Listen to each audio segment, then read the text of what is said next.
cases to serial killers, missing persons, and more. 100% he did this.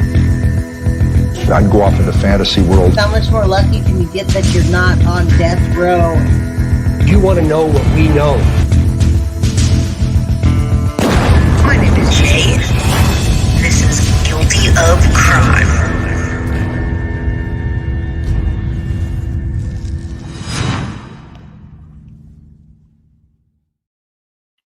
What is up, everybody?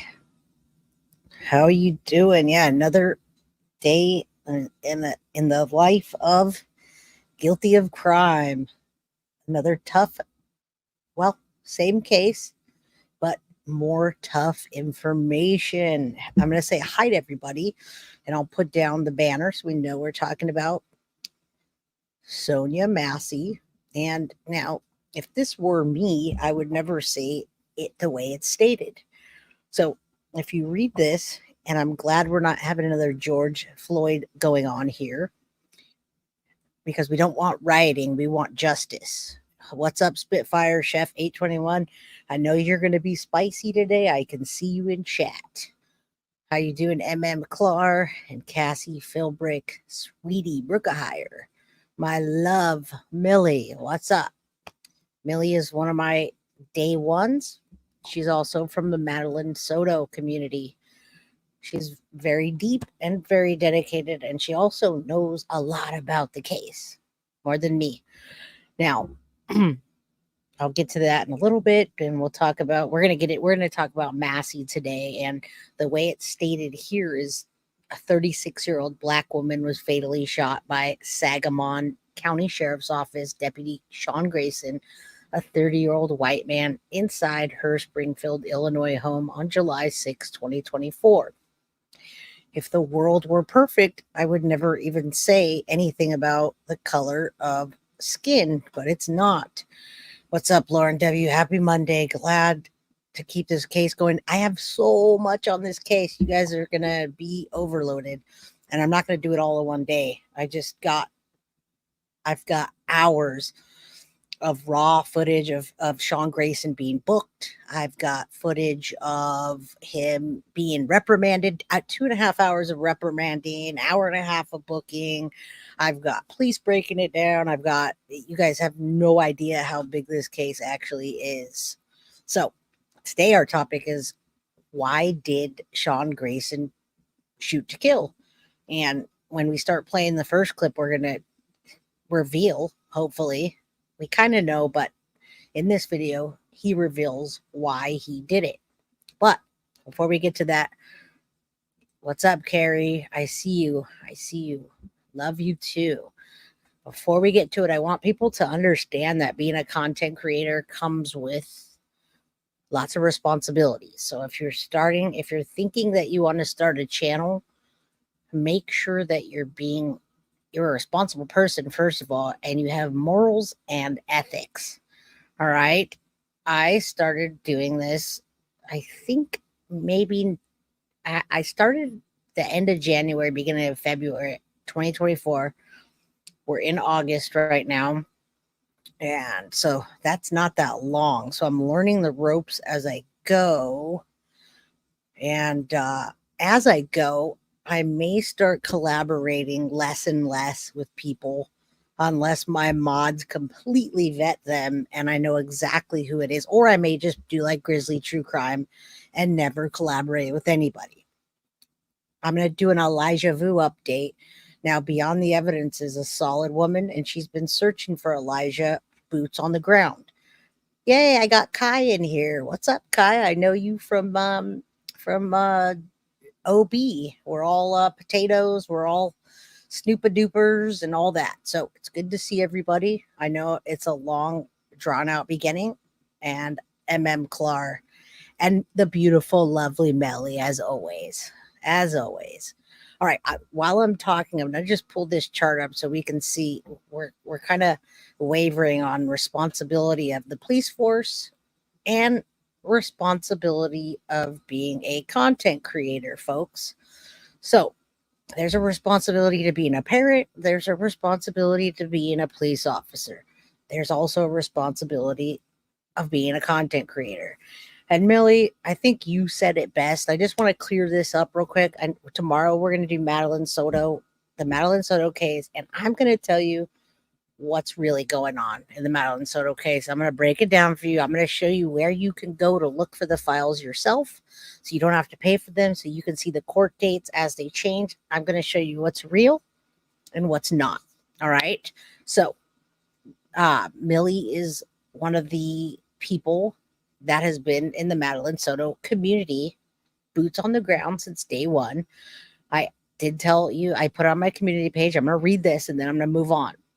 Now, being an officer, you have lethal. This is the force model. And thank you, Bree. Thank you, all the mods today, because we might need moderators. I'm going to tell you right now, if anybody steps out of line, you're going to be timed out immediately. I'm not playing today at all.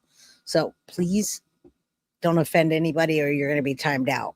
You can talk, but if somebody says, hey, I'm done talking about that, please respect them. Last session, she's a witch. I don't know if I said that right. A few people got attacked. That's one of them, and I don't appreciate that. All right. Now, yes, laying down the law immediately. If I were a police officer, I would follow these laws or these rules and I'd do it to the best of my ability. So, yeah, be classy selves. I'm going to read something really quickly that I posted in my community page from Millie. And I'm doing this just to clear up it's not really a situation, but I think as I get more responsibility in the Madeline Soto case and in many other ones, as families approach me, collaborating with people is not always such a good idea, because I can't be responsible about what other content creators post or say or do. But at the same time, people come to me and tell me what other content creators are saying, and they're upset about it, or they're wanting answers, or they just want to let me know, and I don't have control over that. But it is my responsibility to make sure that I am playing with the right people, so to speak. Thank you, Minnesota girl. I'm so domesticated today. Watching Jay put my laundry. Yes. All right. So quickly, I'm just going to read this from my page while you look at this, and then there will be no really disagreements about the use of force model from police officers and what they're expected to do professionally, tactical, threshold, harmful, and lethal. So when somebody's going to throw a boiling pot of water on your face, even if you believe that Sonya Massey was going to actually throw a boiling water, you can believe that. I don't personally, but if you believe that, and I've watched that video over and over, then you would rank it on this scale here. All right. So yeah, laying down the gavel. All right. So yeah, I can't control content creators. I'm going to read this real quick because I've been deep in the Madeline Soto community, and I've known things before things are going to be put out publicly. And with class and taste and integrity, I don't say them because I don't want it to interject into the case of Madeline Soto and mess it up. And I might have to get my dog in a second. But I don't do it. Yeah, no drama. We don't want drama. And this is why I'm getting out of the way. I am not associated with those that say things that I can't control. I have a lot of, you guys are funny. All right. So real quick, I'm just going to read this. This is for the community. This is from Madeline Soto. Let me let my dog in, because you guys I'm going to be a bad dog mom if I let him bark. Right. All right.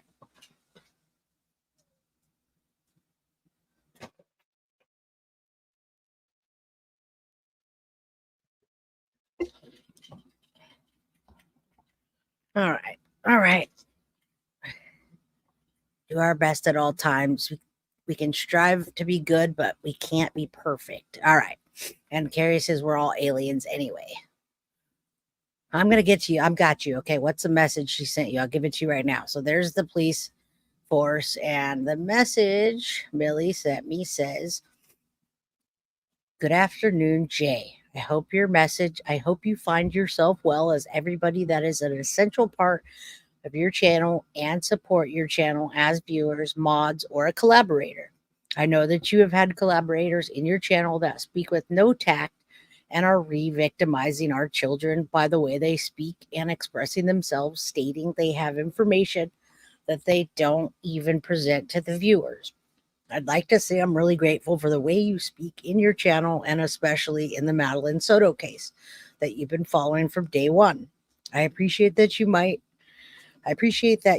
a difference because you're a voice for the voiceless and a platform for everyone that's going through a situation like Bree Michelot, Paul DeMolo, on behalf of Lauren DeMolo, the Sonya Massey, Chad Dorman, Seth Rogers, Jocelyn Nungrai, Elijah Vu, to name a few. You cover cases with facts and you speak with grace, respect, and always placing the family's feelings in front of everyone's words you say. I know that you have had a collaborator in your channel or two that speak with no tact and are re-victimizing our children. I want everyone to know that each content creator will run their channel in the way, and it's unreasonable for anyone to think that you have anything to do with what they're saying, doing, or speaking. Keep on doing what you're doing. God bless for being a platform for anyone who needs to speak on behalf of loved ones. And for the ones that don't have a voice anymore, I appreciate you. Respectfully, Millie. Always blessed. All right, that's it. I got that out of the way. Thank you, Millie. I love you. I was going to just leave it on the community page, but I promised you I'd read it, and that's all I'm going to say. When we don't need to say what we are, we just are what we are. When you go to the zoo and you see a lion, they don't say, "Hey, I'm a lion. I'm a lion. Come here, I'm a lion." You just know they're lions. You don't even need to look at the label because you know they're a lion. If somebody's real, you know they're real. They don't need to tell you. And that's enough.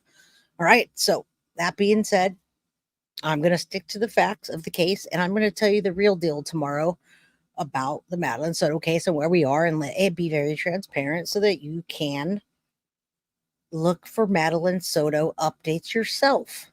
And then we won't have to be like, "Oh, did that happen? I wonder if it happened. Is that true?" I'm going to give you the breakdown tomorrow. Okay. So watch out for that. Randy, love you too. All right. So there we go. We're not going to use force model. I'm going to take that down. We have, oh my God, there's so much information in this case. I have so much paperwork. I saw people talking about different kind of backgrounds and things like that about Grayson, and he's got a big history, and we'll get into that. But I got 165 pages of that, and then criminal background, letter from the chief, connections to the chief and his wife and daughter. But first, we're going to start off with why Sonya Massey shooter, which is Sean Grayson, reveals why he did it. And then I'm going to show you documents. Hopefully you guys can be nice to everybody with each other, because this will at some point, and already has gotten to a political level, where Kamala is calling the family, and then Biden calls the family, and just like Jocelyn Nungrai, and then people start saying Trump 2024, and somebody gets mad, and then it's a race thing. It's about black and white, as you see below. And if you hear the whole context, that's not how I view it. I view it as a people thing. All right. But if you have something to say it, and say it with grace, integrity, and be tactful. All right. I also have the actual autopsy report. Last time I told you what the autopsy was. I have the report. I have so many things that you all need to know. All right, Shelly, what's up? Crime fam. Let's listen to this and go through it together. Now, if anybody wants me to play the minute and a half of the actual shooting again after this cuts it up. It doesn't really show it. If you need to see it because you haven't, I will play it. If not, you know what? This video is not monetized at all. It can't be monetized. Thank you, Sophie, the most respectable and responsible channel. And Sophie, I am striving to be better. I am learning as I go, and I may not do collaborations unless it's people of the highest integrity, and I'm 100% sure of that I'm not being used for my platform and then somebody's different after or whatever. it's not okay. I'm not okay with that. So thank you. I'm going to strive to be even better than I am today and what I was yesterday. All right, good. I'm glad it's burned. I'm not in that way, but I'm glad you understand about this case. And I'd love to hear what your perspective is, Spitfire, if you think that she was throwing the pot of water. Now, let's listen to this. As you can see, there's Al Sharpton there. He comes in when racial tension comes in. That's what I'm, in my opinion, he comes when those things come. Now, he's a lot skinnier and older, so, but you remember Reverend Al Sharpton. All right, let's go. In the world, the police. Like how? You don't need a fire right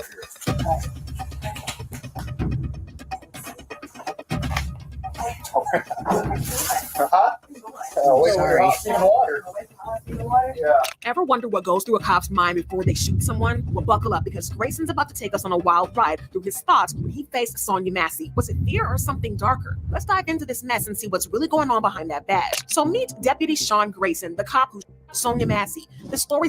All right, this one's edited a little. That's cool. The other one was rough to watch. I do want you to know, well, I want you to know something else, but he did ask her to take the pot off the stove. I feel like he was gaslighting her and he was trigger happy. And I know what trigger happy feels like when I go out shooting. I really want to keep shooting and I got this adrenaline rush, but I don't want to shoot people. So we're going to dig into him, Jackie B, and you're going to see everything you possibly can as we go. So stay tuned, okay? I can't do it all today, but I have so much information. So trigger warning, as always, but this case is important. Let's see what he thinks about. Then we're going to talk about his relation with the chief deputy and why he even had this job, in my opinion. It's got it all. A 911 call, a black woman asking for help, and a cop with the past so shady it's got more secrets than a celebrity's DMs. But here's where it gets wild. Grayson says he shot Sonya because of words. Yeah, you heard me right. But there's more history to this. Trust me, it's messy. So let's rewind to that fateful night when Sonya Massey's world turned upside down. Picture this. It's just before 1 a.m. on July 6, 2024. Sonya's alone, scared, thinking there's a lurking prowler outside of her home. She does what any of us would do. She calls 911 for help. Little did she know, the real danger was about to walk through the front door. So Sonya's on the phone, confused and freaked out, and she's telling the operator about this mysterious prowler, hoping the cops would come and make her feel safe. But y'all, sometimes the cure is worse than the disease, if you know what I'm saying. What do you need help with? I just I don't know what to do. Do what? What do you need help with? Nothing. I just want to see if I can help. What do you want help with? What do you want help with? I heard somebody outside. Yeah, we checked your house, we checked your backyard. I walked all the way through all these backyards. We checked your front yard. We didn't see nobody. So nobody's out here. And you know I don't just play videos. Otherwise, I'd just send you to people's channel, whoever made it, and say, go watch this video alone. So I like to break it down for you, and we stop and we talk about it. So what's up, Fish Chopper 007 from Missouri? I believe, in my opinion, he already was irritated that he had to wait outside. I want you to remember that she did not call 911. Her mom called 911. So to answer a few questions, and 111, Maddie is who I work for. I work for Madeline Soto. I work for Sonya Massey. I work for Lauren DeMolo. If I think about me working for them, then I will be respectful as I can, and I hope other content creators can keep that same ethic, but that's not my problem. Okay, Jackie B, he was rude and belittled her. Absolutely, and that's why I believe this came. Okay, you want me to make it louder? Please make it louder. I can make it louder. No one ever tells me to be louder, so I can certainly make it louder, but I've never had that problem before. It's quite the opposite. Jay, shut up. All right, I could absolutely make the video louder and everything else. All right, let's keep going. Here. Nope. Check the whole area.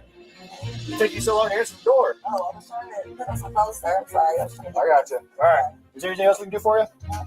Is there anything else I can do for you? Yes, sir. Okay. All right. You doing all right, Miss Lee? Sure. All right. Okay. All right. That's not your black car, though. That's your V? Whose is it? You don't know? Someone just parked it in your driveway? They brought it to my driveway. You just left it? Yeah, let's let that. Yeah. Enter Deputy Sean Grayson, the man who's about to change Sonia's life. Now, you'd think a trained cop would show up to make things better, right? Wrong. This is where our story takes a deep, sharp turn. It'll give you a whiplash. Grayson rolls up to Sonia's place and things go from 0 to 100. It's like he walked into this with the finger already on the trigger, just looking for a reason to pull it. But why? What made this cop so jumpy? That's where the tea is about to spill. And trust me, it's crazy. Now get this, Sonia probably scared out of her mind seeing this agitated cop in her home.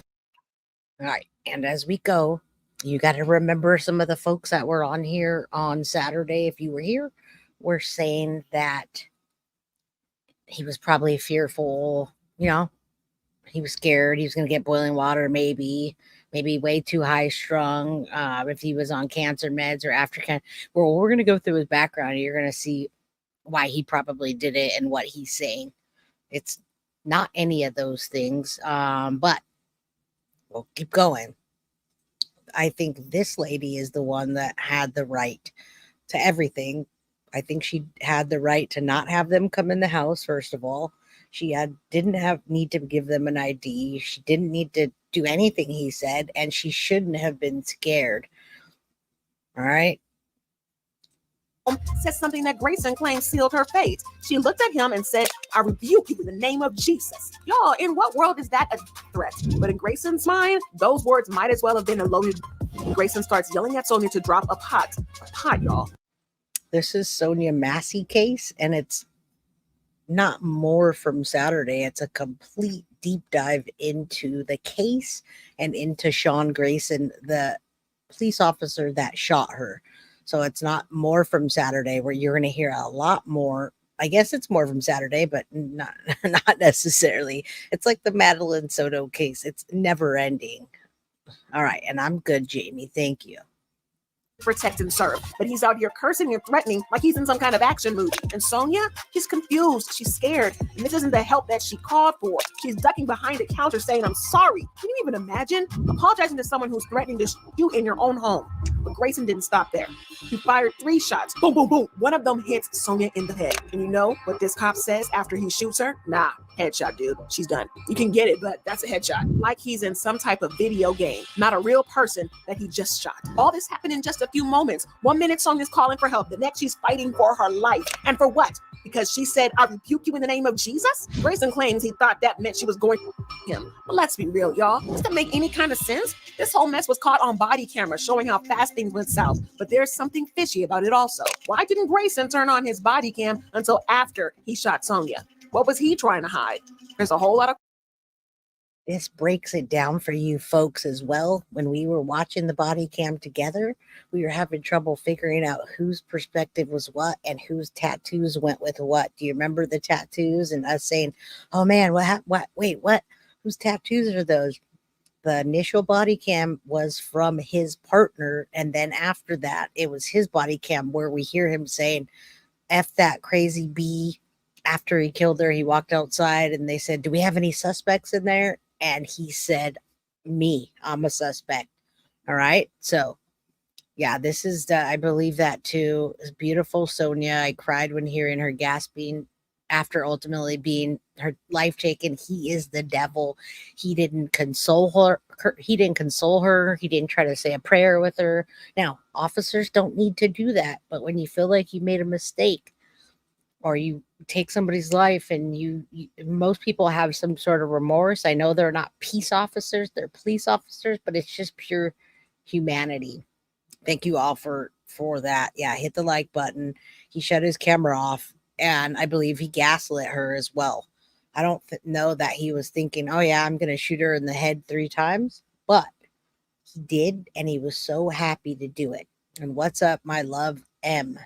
Marianka, it's so good to see you here. And Jessica and Military Ma, I want to see you in green. All right, she was owning down and apologizing just before. Yes, she dropped down with the pot to cover herself. He had no empathy whatsoever. That was what one of my mods said after the video. Actually, Carly said, "I can't believe he let her die like alone and didn't even try to talk to her. He just looked at her like a piece of trash that he left on the floor." Absolutely disgusting, folks. Disgusting. All right, let's keep going. It says, are there any conditions where body cam must be turned on? Yes, a body cam must be turned on if requested by, I don't know what that says, why it says AMO, whoever that is, or witness of a crime. This camera can also turn off when officers interacting with a confidential informant or an official with Illinois Department of Revenue, or or is at department facility when personal financial information. Not when you're going into somebody's house and already hostile or anything, any of those circumstances.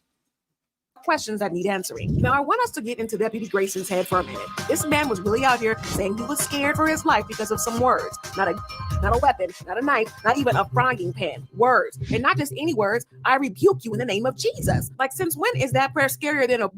Now, Grayson's trying to tell us this story that Sonia said these words and he thought she was about to end him. Like, for real, this trained cop with a gun and all got shook by the name of Jesus. It's got people talking, and not in a good way. But hold on, because it gets wilder. Grayson's report says, and I quote, as I approached the cabinet, Sonia stood up from a crouched position, grabbing the pot, raising it above her head, and throwing the boiling substance to me. Sounds scary, right? Except, was there even a pot in sight? The streets are saying that there wasn't. So what was Grayson really seeing? This whole boiling water excuse is fishier than a week-old sushi. Grayson was yelling, I'm not taking hot effing boiling water to the effing face. But y'all, where's this mythical pot of boiling water coming from? It's like he's fighting imaginary enemies or something. And let's talk about what actually went down. The body cam footage. You know, the one Grayson conveniently didn't turn on until after he shot. It tells a different story. It shows Sonia apologizing and ducking for cover right before Grayson shot her. Yeah, you heard me right. She was saying sorry and trying to hide and not throwing any boiling water. So we've got a cop saying that he was scared of Jesus talk and imaginary boiling water, while the footage shows a scared woman apologizing and ducking. Make it make sense, y'all. The whole mess has got people asking real life questions like, how does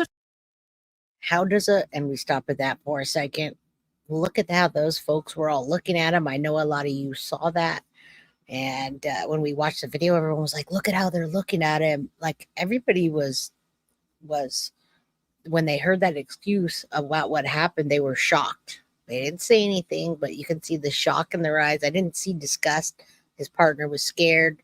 I don't think they knew the whole gravity of it, but they knew what was happening. Now, McFarland, California, half of the police were fired from other cities for misconduct. Disgusting. Why give them badges and guns? That's what we're going to talk about today, too. We're going to talk about why he had a badge and a gun when he had already had 6 infractions, or I should say 6 different times that he was let go from a police department, not infractions. I don't know how many he had at each one. So, his partner was a trainee, Bree says, and she's been giving me a lot of information. So, no, they're not covering for him. He was arrested 11 days later, and he is being charged with, I will pull that up when we're done with this video. I'm going to give you his charges and go over the professional conduct report. I will tell you all that as soon as we get there. All right. We're going to deep dive into this guy and who he is, why, and all that.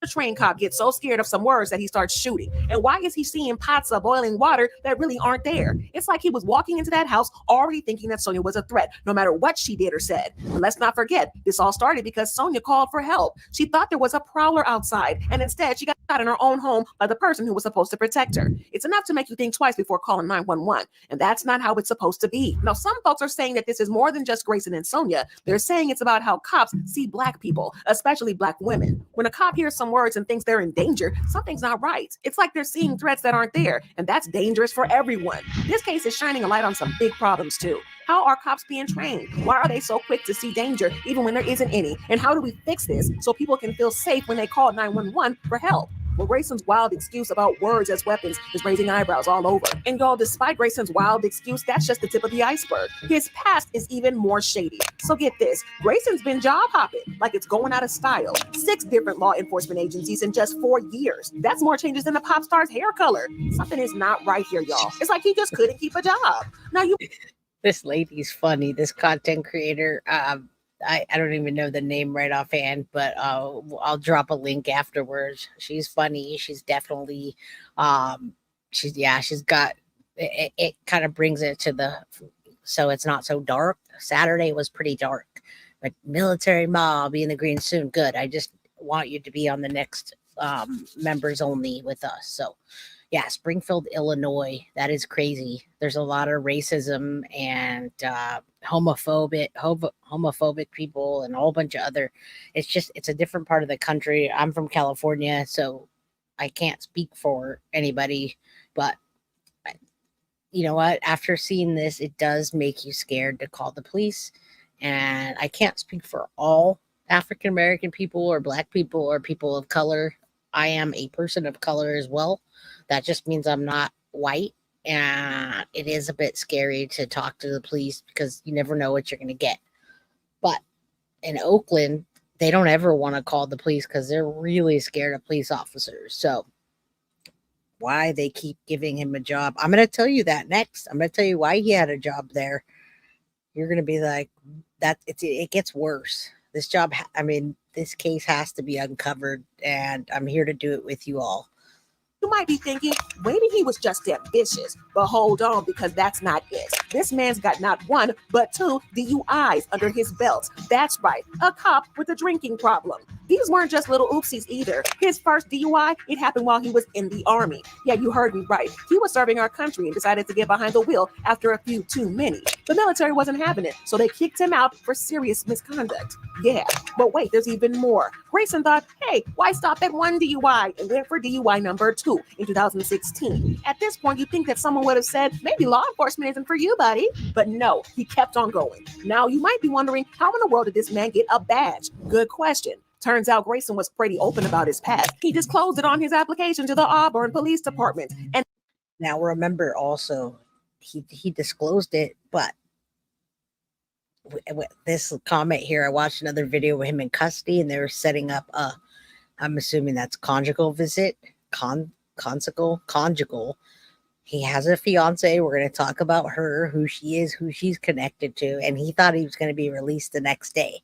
He's absolutely not released the next day, and he probably won't make it through prison. And this is going to be a heavy sentence, folks. When I also tell you all the charges again, you're going to realize that this guy is not going to get off easy. Trust me. The beard's not appealing. You say nothing about this man is appealing. He's pure evil, and he's huge. Look at the size of him, guys. And they still hired him. It's like giving the keys to a store to a kleptomaniac. But Grayson's wild ride didn't stop there. Remember that job hopping we talked about? Well, it wasn't always smooth sailing. He got let go from one job for refusing to live in the right area. Another time, he got slapped on the wrist for ignoring orders during a high-speed chase. The man hit a deer, like he was playing Grand Theft Auto in real life. So how did Grayson end up as deputy in Sangamon County? Well, Sheriff Jack Campbell thought, this is the guy we need, and hired him in May 2023. But here's the kicker. Grayson had only been on the job for 14 months when he got Sonya Massey. 14 months. That's barely enough time to learn where the coffee machine is, let alone to handle a crisis. Now, Sheriff Campbell's singing a different tune. He's saying that Grayson had other options that night with Sonia. Yeah, you think, Campbell? He said, this doesn't reflect our values. But y'all, if it walks like a duck and it quacks like a duck, it's probably a duck, but this time with a badge. There was nothing in Grayson's background that could have led us to believe that he would commit this violent act. And we handle thousands of calls every year without incident. We've had 3 officer-involved shootings in the last 24 years. And so my message is that we're still the same sheriff's office. The person that did this is in jail. He's going to face justice in the criminal justice system. Sonia's family isn't buying it either. Did you just hear that, folks? That was a straight up lie right there. Yeah, he was a ticking time bomb, microwave sheets, and it was inevitable. But that was just a lie. Yeah, if he walks like a duck, she is funny. If he walks like a duck, it's a duck. It makes it light in here so it's not so heavy, because this topic is it's racial, it's political, and it's starting to get messy, and there's a lot of information. So it's crazy. That man, that whole statement he just said was an absolute pure lie. Why can we get away with that? We're going to see next who he knew, why he was in that department. And if they didn't even do a mental health check, he didn't pass it. What? All right. So there's a lot of things that are not right about this case, and he should have never been on it. And I see why the family is mad, even if he had never had any prior history. And then the connection that you're going to see next, you would be infuriated, and you will be. calling for a full investigation into how Grayson got hired in the first place. And can you blame them? How does a guy with 2 DUIs and more job changes and army misconduct discharge than a temp worker end up with a gun and a badge? It's like the police department was saying eeny, meeny, miny, mo with their hiring process. And you've got a drinking problem and can't hold down a job, perfect. Here's a gun with power to take life or death decisions. And we've been talking about Deputy Grayson and his wild excuses, but let's switch gears and talk about the real victim here, Sonya Massey. This isn't just another headline, y'all. Sonya was a real person with a real life, and it's time that we got to know her. Who was Sonya Massey? She wasn't just some name in the news. She was a mother, y'all. And not just any mother. She was the kind that would live for her children. Sonya had 2 babies, Malachi, who was 17, and Jeanette, who's 15. These kids were her whole world. She wasn't perfect. Who is? But she loved these kids something fierce.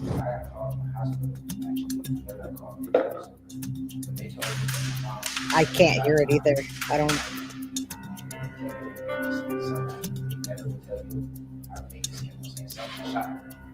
Never tell who shot her. And I think I was the first person to find it out too. I had to tell my grandma. So, yeah, they can tell me. I don't know why that you can't hear that, but that's not coming from me, and there's no way for me to change that. So it's a press conference. I can find it later, but it's the kids and the family expressing themselves. What was a lie is that there was no indication to say that he would do something like this. There was all indications, and I have all the paperwork that shows that.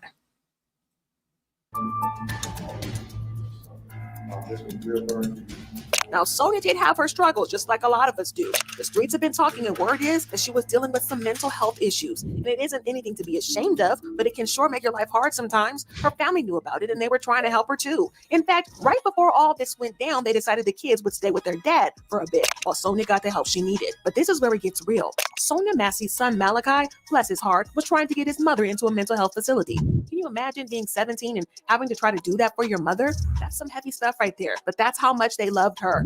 He was willing to do whatever it took to get her the help she needed. It was an incident that happened earlier that day, and I talked to 2 officers or whatever, and I believe that it's the same officer that shot my mother. I talked to his partner first. Now, don't go thinking that Sonya was some angry, scary person. No, her uncle, and uncles always kept it real, said that she was a beautiful black queen. He said that she was hardly ever angry. Now, I want you all to know that I didn't find that out until towards the end of the episode, that he had been there earlier. Grayson had been there earlier that day, and he already knew that she had mental health problems.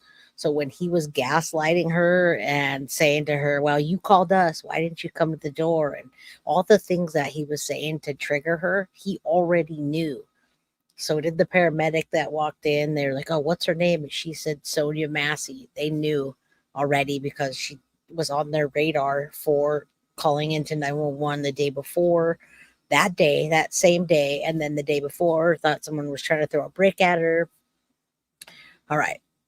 Say her name. Sonya. Just got Sonya has to come. Let there be change in her name. Yes. Let there be change in the name of Sonya, like there is with George Floyd, minus the whole Black Lives Matter movement. Now, there wouldn't be a problem with Black Lives Matter movement if there wasn't a lot of violence. Right now, I experienced some of that violence in San Jose when people were, well, I call it rioting. I don't think that it was necessarily a good thing. There were people out there that had their signs up, but then people started beating each other up, and a car drove into the people, and my son didn't know, and he wanted to go out there and get his signs up for Black Lives Matter and protest. It was supposed to be protesting, but it got very violent. So I don't want that to happen again. I hope we can solve this without that and bring awareness. Sweet and Salty, aka Rachel, what's up?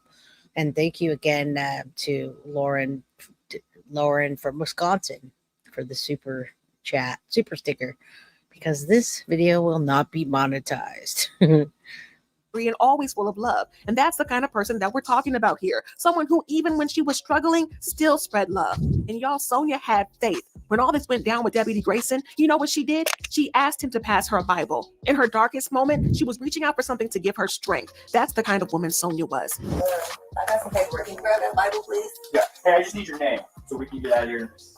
Was there any damage previous to your car? Previous, yeah. Now, remember those words Grayson got so scared of? I'll rebuke you in the name of Jesus. This wasn't a threat. This was Sonia's faith crying out. She was confused. She was scared, and she was trying to protect herself the only way she knew how, through her faith.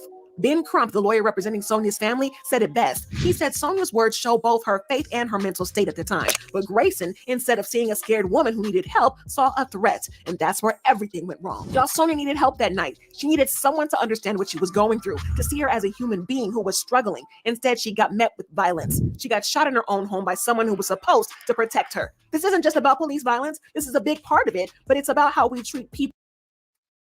And yeah, he shouldn't have been asking about the dent in her car. That had nothing to do with it at all. And he knew from earlier in the day she was having mental health problems. And JLRC, glad you made this live as well. And let this be a lesson with the Black Lives Matter movement. Although it was a good thing to move progressive, it was progressive and to move things forward. It was supposed to be. I mean, I paid him to stay home. He was making his signs and ready to go out with his friends. And my son doesn't look like me. He's got green eyes and light hair. And I didn't want somebody in the crowd to just go up and punch him in the face or beat him up, because that's what was happening. As a matter of fact, I was driving back from Santa Cruz during the BLM movement, and the whole Santa Cruz freeway, which is very curvy and you go like 70 miles an hour on it, was stopped up with people that were protesting, which is very not only dangerous when you're driving that fast, but it's upsetting to get stuck. I had my daughter in the back seat, which in 2020 was 5 years old. I had her in her car seat, and my brother and sister-in-law were in town, both blue eyes, blonde hair. And they stopped me and knocked on the window. And luckily the people that were protesting were BLM, but they were also with the LGBT community. And they let me through. Everybody else was waiting for hours. And I said, hey, and they knew what was up, and I was like, hey, my baby's in the backseat. I can't sit here for 2 hours, and we don't want no problems. We don't want any problems here. And it's a shame that has to happen the way it does. But I mean, my brother and sister-in-law could have got beaten up just for having blonde hair and blue eyes. And that is sad. Very sad that could have happened. And as well as my son. Now I'm in the clear, but when those things happen most of the time, because as you can tell, I'm Hispanic. So I kind of am out of the clear on those things, on those topics. I'm right in the middle. I'm Puerto Rican and Spanish, and that with that color skin, and then being in the LGBT community, it gave me a freebie pass. And I took it because I didn't want violence to happen. So a lot of violence happened during that time. We don't want to repeat that. And yeah, it's definitely scary and it sucks, but they let me through. So I just want you to know, and you guys can talk and chat if anything happened to you all during those times, because it was scary when people were protesting. They were violent. People who are struggling with mental health issues. And the streets are on fire with what went down with Sonya Massey. As soon as word got out about what happened to her, folks hit the streets. We're talking protests that would make your head spin. People marching, holding signs, chanting Sonya's name. It's like the whole country woke up and said, enough is enough. It's amazing how the community can come together and really just take the collective grief that we're feeling and then do something with it. And we've been able to defy expectations of what mourning looks like, of what grieving looks like, and the expectation that we would be violent in the face of violence. And I think it really does set a tone and an example for who we are and what we can be. Alfred and Faith Perry, Alfred's cousin, says this peace march could be the beginning of big changes. It gives me faith. It gives me hope that that there can be a change. Yeah, it really can be. Like, if the change is small or big, either way, we just want to change. And like I gotta say, justice for Sonya Massey. And it isn't just random people either. We're talking big names getting involved. President Biden and VP Harris both spoke out, saying we need some serious changes in how our cops do their jobs. When the president, I told you about this. I didn't want to play it because I didn't want people arguing about it. So Melly says, I do not involve police unless there's at least one person present. And Melly, I agree with you. It gets scary, especially for somebody that is of any kind of color. My brother has told me horror stories as well. One time instead of getting arrested, the police threw him in the back of a cop car, beat the shit out of him, and threw him out. And you can't say anything because you don't get arrested. He was out drunk in public, and they just beat him up and tossed him out of the car. End of story. That was before body cam. That was when he was about 19. He's now 48. So what is that? 30 years ago. So anyway, yeah, it's all good. It's part of life. It's just part of life. We don't want that to be our children's life. I don't want that to be my daughter's life. She looks more like me. She's Puerto Rican also, so she's got some color to her, so it could go either way. Yeah, I think a lot of people don't know what we go through, and we don't know what they go through. But we want to bring us all together and not fight. There's no reason to. We're all people. I don't see it. And VP are weighing in, you know it's serious business. But here's where it gets really interesting. All eyes are on Sheriff Jack Campbell now. And let me tell you, he's feeling the heat. People are calling for his head on a platter, saying he's got to go. But Campbell, he's holding on tighter than a kid with a favorite toy. You might be thinking, why is everyone so mad at Sheriff Campbell? Well, guys, it's because he's the one who hired Grayson in the first place. Remember that messy past Grayson has? Yeah, Campbell knew all about it, but still decided to give him a badge and a gun. That's like giving matches to a pyromaniac and being surprised when something gets fired. And Campbell's trying to save face. He came out and said, I offer up no excuses for what went down with Grayson, but actions speak louder than words, Campbell. And so far, his actions are screaming, I'm not going anywhere. The community isn't having it, though. They're demanding transparency, accountability, and some real change. People are out here honoring Sonia's memory and saying loud and clear that this cannot happen again. But we need an Illinois law made out in her name. Yeah. We need to name it after her. That you cannot be switching precincts. If you're bad in one precinct, why would we think all of a sudden you had some kind of Damascus Road, knock off the horse, change the heart in another district? A bad cop is a bad cop. Yeah, yeah. When they arrest people in our Man, Reverend Al Sharpton has been around for years doing this thing, and he stepped in the Jeffrey Dahmer case, folks. If you don't remember that, he definitely stepped in during Jeffrey Dahmer's time. The police department was open and okay to have to be homophobic. So if it was a gay couple arguing, they were just like, oh, those FAGS, who cares about the FAGS? Just let them be. So when Jeffrey Dahmer was taking the lives of those gay men at the gay club and telling the officers, oh yeah, that's just my boyfriend, he could do whatever he wanted to him. And so after Dahmer got caught, this man was protesting, peacefully about what police were letting Jeffrey Dahmer continue to do. They should not have let Jeffrey Dahmer take that many people's lives had they looked at it closer. Yeah, Al Sharpton shows up. He has to be close to 90. I don't know how old he is. I have to look that up, but he was there in the Jeffrey Dahmer days when that was going down. The people of Milwaukee were outraged. The people of color.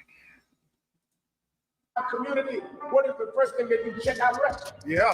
Well, we should have the right to check the record of all. Check the record. But here's a T. Some folks are saying Campbell's protecting Grayson. Why? That's the million-dollar question. Is it because admitting he messed up by hiring Grayson would make Campbell look bad? Or is there something deeper going on? The streets are talking, and they've got theories that will make your hair stand. Now, Grayson is facing charges of first-degree murder. Now, we're going to talk about that in a second because I'll read you the article. Sean Grayson isn't married, but he has a fiance. And his fiance just so happens to be the daughter of the former Sangamon County Sheriff's Office, the chief deputy. So Scott Butterfield, who was the chief deputy, this guy, Sean Grayson, is engaged to his daughter. So do you think the officer is friends with this guy here that let him onto the force? How do you think that plays into it? Anyway, we're gonna read that article after so you can see.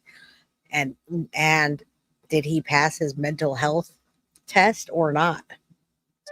And official misconduct. Yeah, that's some heavy stuff, y'all. Well, Grayson's sitting in a jail right now with no bond. That means he can't just pay his way out and go home. He's stuck there, probably wondering how he went from being a cop to being behind bars. It's like a TV drama, except it's all too real. And get this, Grayson's saying he's not guilty. Yeah, you heard that right. After everything we know, after the body cam footage, after Sonia's family's pain, he's still saying he didn't do anything wrong. It's like he's living a whole different reality. The case is headed for a legal battle that's going to get messy. You've got Grayson saying he's innocent, the prosecutor saying he's a murderer, and Sonia's family wanting justice. It's going to be a wild ride, and you know the whole country's going to be watching. But here's the thing that's got everybody talking. Will justice really be served this time? We've seen cases like this before where cops straight up walk free, even when it seems clear that they did wrong. People are worried that Grayson might get off easy and that the system might protect one of its own. And it's not just about Grayson. This case is shining a light on some big problems in our justice system. How do we make sure cops are held accountable? How do we stop this from happening again? These are the questions that are keeping people up at night, and the answers are not easy to come by. The streets are saying we need to change, and not just little tweaks here and there, but big shake it up kind of changes. We're talking about how cops are trained, how they handle mental health situations, and how they are held accountable when they mess up. And let's be real, y'all, it's not going to be fixed overnight. It's going to take a lot of us speaking up, demanding better, and a lot of times things go backwards, folks. So they move forward 10 steps and then they go backwards again. Just think of it that way on a lot of things. Yeah, everybody needs higher standards. Cops need higher standards. Parents need higher standards. People need higher standards. We all need higher standards. It would never do anybody wrong to have higher standards and to grow. And many people don't do that. Now, we hope he doesn't get out of prison and get off easy because he's a cop and the potential son-in-law of the chief deputy and, good old boys like Alex Murdaugh and that whole town. So we'll see. She was so far from him, and he even ducked down, and she apologized too. His girlfriend also is a nurse that knew Sonia. There you go. We're going to see that connection as well. Scary Sherry. Thank you. All right. Almost done with this, and we'll get to the next one. not letting this story just fade away like yesterday's gossip. But what do y'all think about this? Is this the wake-up call we need to finally fix our broken system, or is it just going to be another headline that fades away? Drop your thoughts and comments below, because your voice matters in this conversation. And listen up, the story's still unfolding. There's going to be more tea to spill, more drama to unfold, and you know that we'll be here to break it all the way down for you. So hit that subscribe button and stay tuned. Trust me, you don't want to miss what's coming up next in this wild ride. All right, so he literally is telling the his statement to the police, and I read that last time, is that she scared him by saying, "I rebuke you in the name of Jesus," which is a religious thing. You should be able to say that if you're scared, especially if you're having mental health problems. But that's what his excuse is. It wasn't even the boiling pot of water. That was secondary to her saying, "I rebuke you in the name of Jesus." So, all right, what's up, Rose Batista? Let's talk about, and normally I don't talk about this stuff. Like, I won't say, "Oh, let's dig into the person," but we really need to know who it is we're dealing with. Petty Mason says, unpopular opinion, but I think there's a time and a place for diversity of tactics, but people are eager and it's not always effective. Not worried about the witness. Okay, I only saw part of it, but yeah, I mean, there is a time and place for diversity of tactics. Absolutely. There's a time and a place for everything, folks.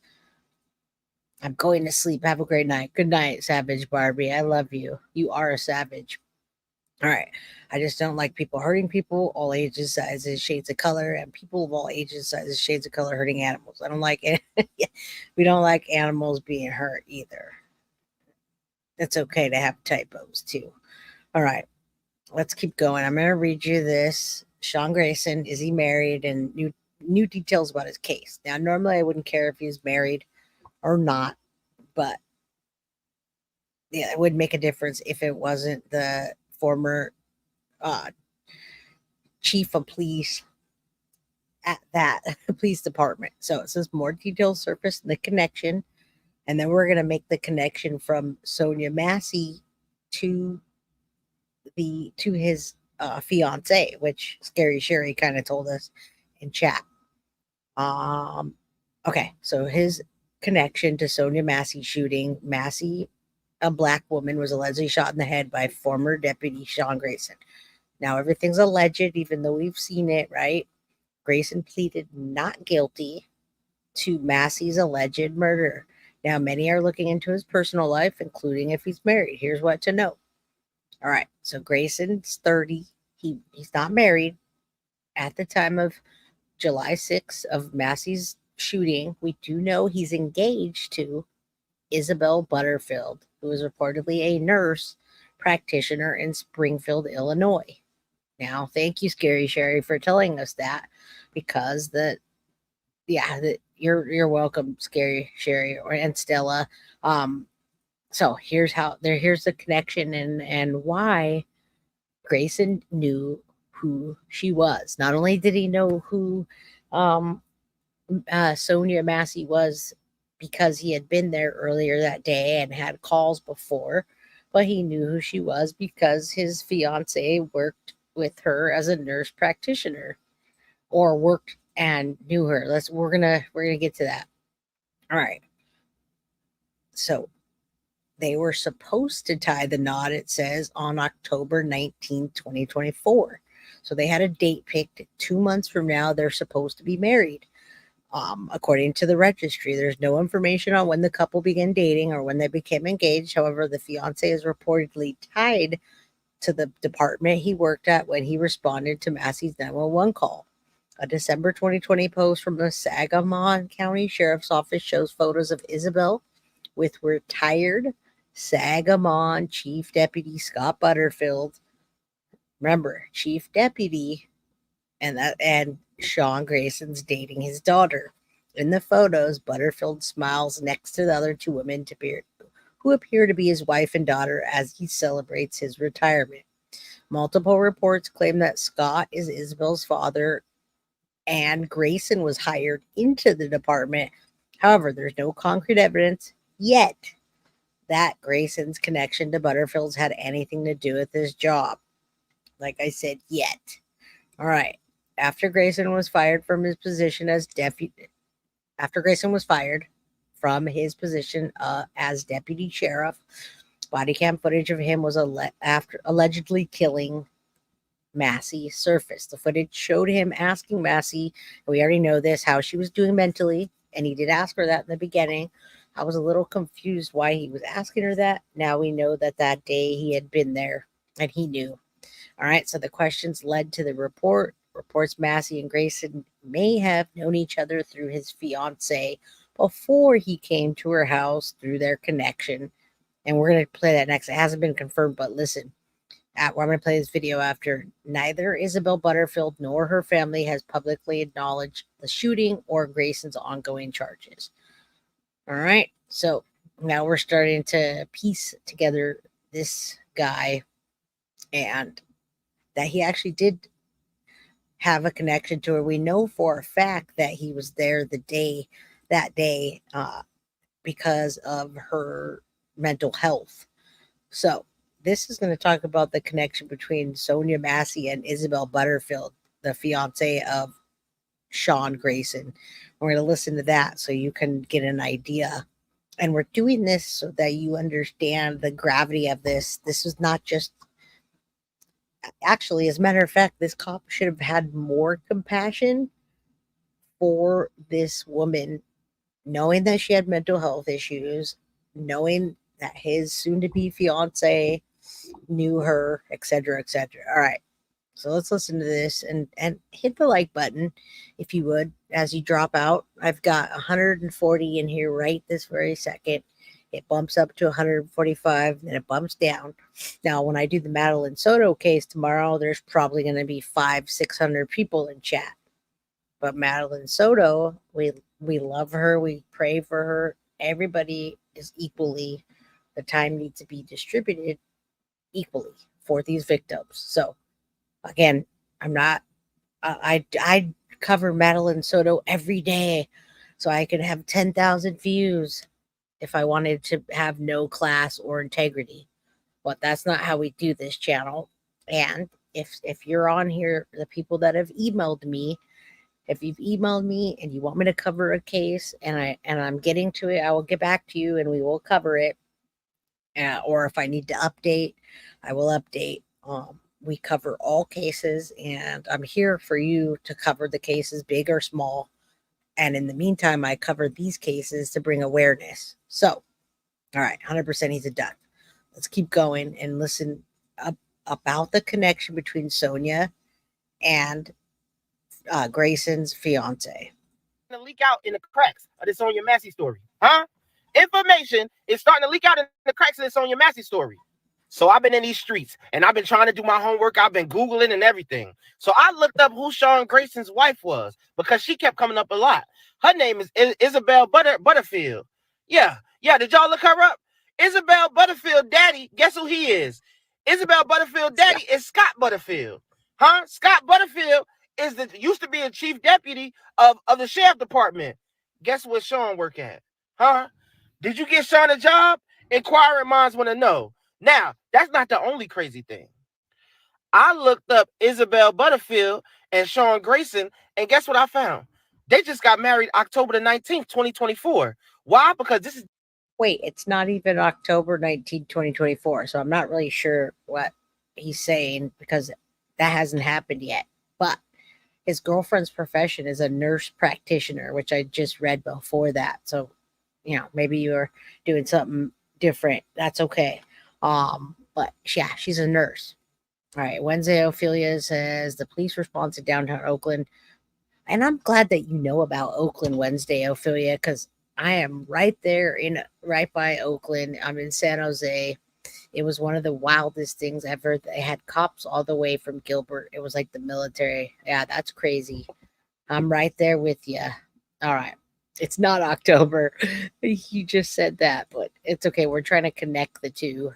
And that's okay. They didn't get married yet, sir. Their registry list. I also found their Target registry list, and I ain't gonna lie, something a little fishy here.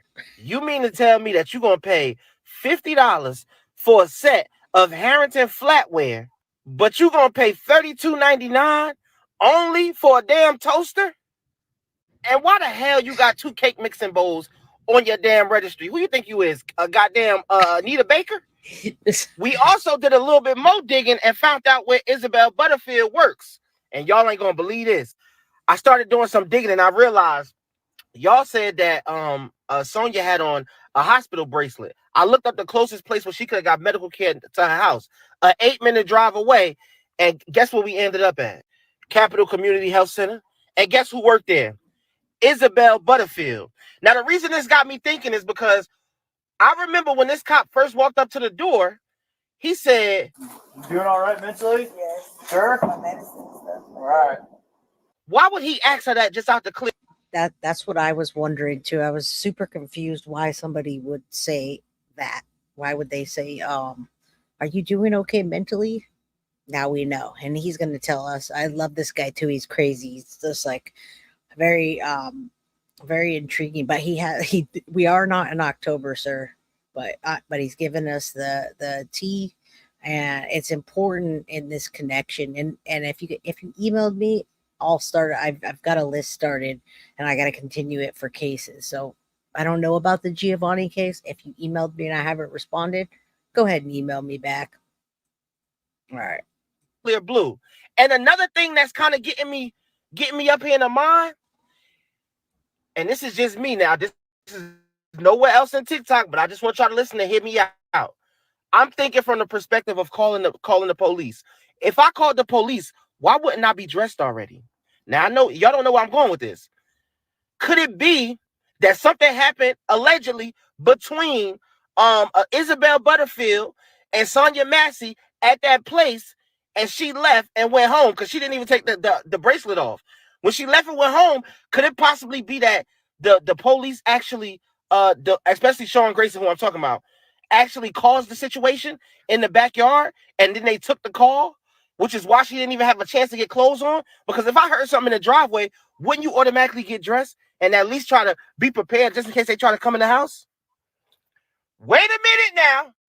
Y'all heard it here first. Something fishy is going on. all I'm saying is that Springfield, Illinois police need to look up the average call time, the average response time in the area, and then look up the response time of how fast Sean Grayson got there. This is really something that's coming together, and I think y'all need to look into this. Okay? So we're gonna stay abreast of this, but this is just a theory. This is just a theory. We're gonna update y'all as it go. Yeah, we're gonna look into theories. I just wanted to hear now. We didn't need to know some of this stuff. It's not typical stuff that I report on. Like I don't care about the registry per se. I could care less, but I wanted to look into, and I don't know if you have the other document or if I have that, Bree, but this is actually from Reddit, and it's the Sangamon County Sheriff's Office. It's the internal investigation about the case. It's the actual paperwork. So it's kind of hard to see this. And Rosie, it's cool that you're munching on butterscotch popcorn. I'm glad we can't hear it. Man, if I was munching on popcorn, you guys would definitely hear it. Okay, so I can't see it that much, but I'm going to read it to you really quickly. I just want you to see the report of the investigation, and it's based on the internal investigation, which didn't take very long. I don't know why I can't zoom in on this. I have it zoomed in, but I could barely read it. Bree. All right. Determined okay, so this is from the county sheriff's office. July 17th is when they determined this, folks. And I want you to know that this happened on July 6th. So it took them 11 days of investigation to figure this out and arrest and indict. And thank you, sweetie Brookahire. Please do hit the like button. It helps get me in the algorithm, and it just helps my channel out so I have more of an outreach and I can reach more families, etc. All right. It's tiny on mine too, but I'm going to read it to you what needs to be read. I could barely read it. It's on Reddit. But here's the thing. Here's my point. Another point that I have. If you've got a content creator that's showing you a document or they won't show you a document, but they're telling you some crazy stuff or making up stories, and they won't show you the documentation, then something's not right. All right. So again, no shade thrown at anybody. And I don't even know what happened with the Madeline Soto.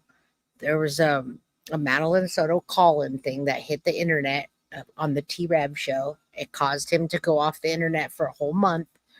There was a caller that called in and said that all kinds of things about Madeline and Chomo and all this stuff on the T-Rab show, which bumped his numbers up. Now, come to find out, he says that this was planned by T-Rab and himself. So it's important to represent the victims. They're all important, and it's important not to say, oh, this video got 11,000. I'm going to stick on this topic and beat it to death. No pun intended. I'm going to stick on this because this one only gets 2,000 views. But if I talk about Maddie that was abused for 5 years on an SA level and then got her life brutally taken from her, I can get 30,000 views. Let's keep doing that. No. Please be smarter than that, folks. When you're consuming content or putting it out on Reddit, please be cognizant of what you're hearing. And if somebody's not ready to show you that, please don't listen to, I have. Now, I tell you guys a lot of times that I have inside information on the Madeline Soto case, but I can't tell you what it is. I can't tell you what it is until it comes out because I don't want to hinder the case. But I don't tell you I have something or make stuff up that I have and tell you stories about it. And a good content creator will back it up with the information if it's true. So keep that in mind, that transparency is a must. Now, if you like listening to things that awful things about people that have been abused, by all means. Entertainment purposes only. But why be haters? Why? I don't know why there's haters, but how many times can you hear about what happened to Maddie? Exactly. There's only a certain time. Yeah, breaking news, we want it when you can. Please think if the document was real, they would have showed it. Yeah, I mean, period. If there's not, then yeah. Breaking news. We want the breaking news when you can. We want breaking news when there's actually news. All right.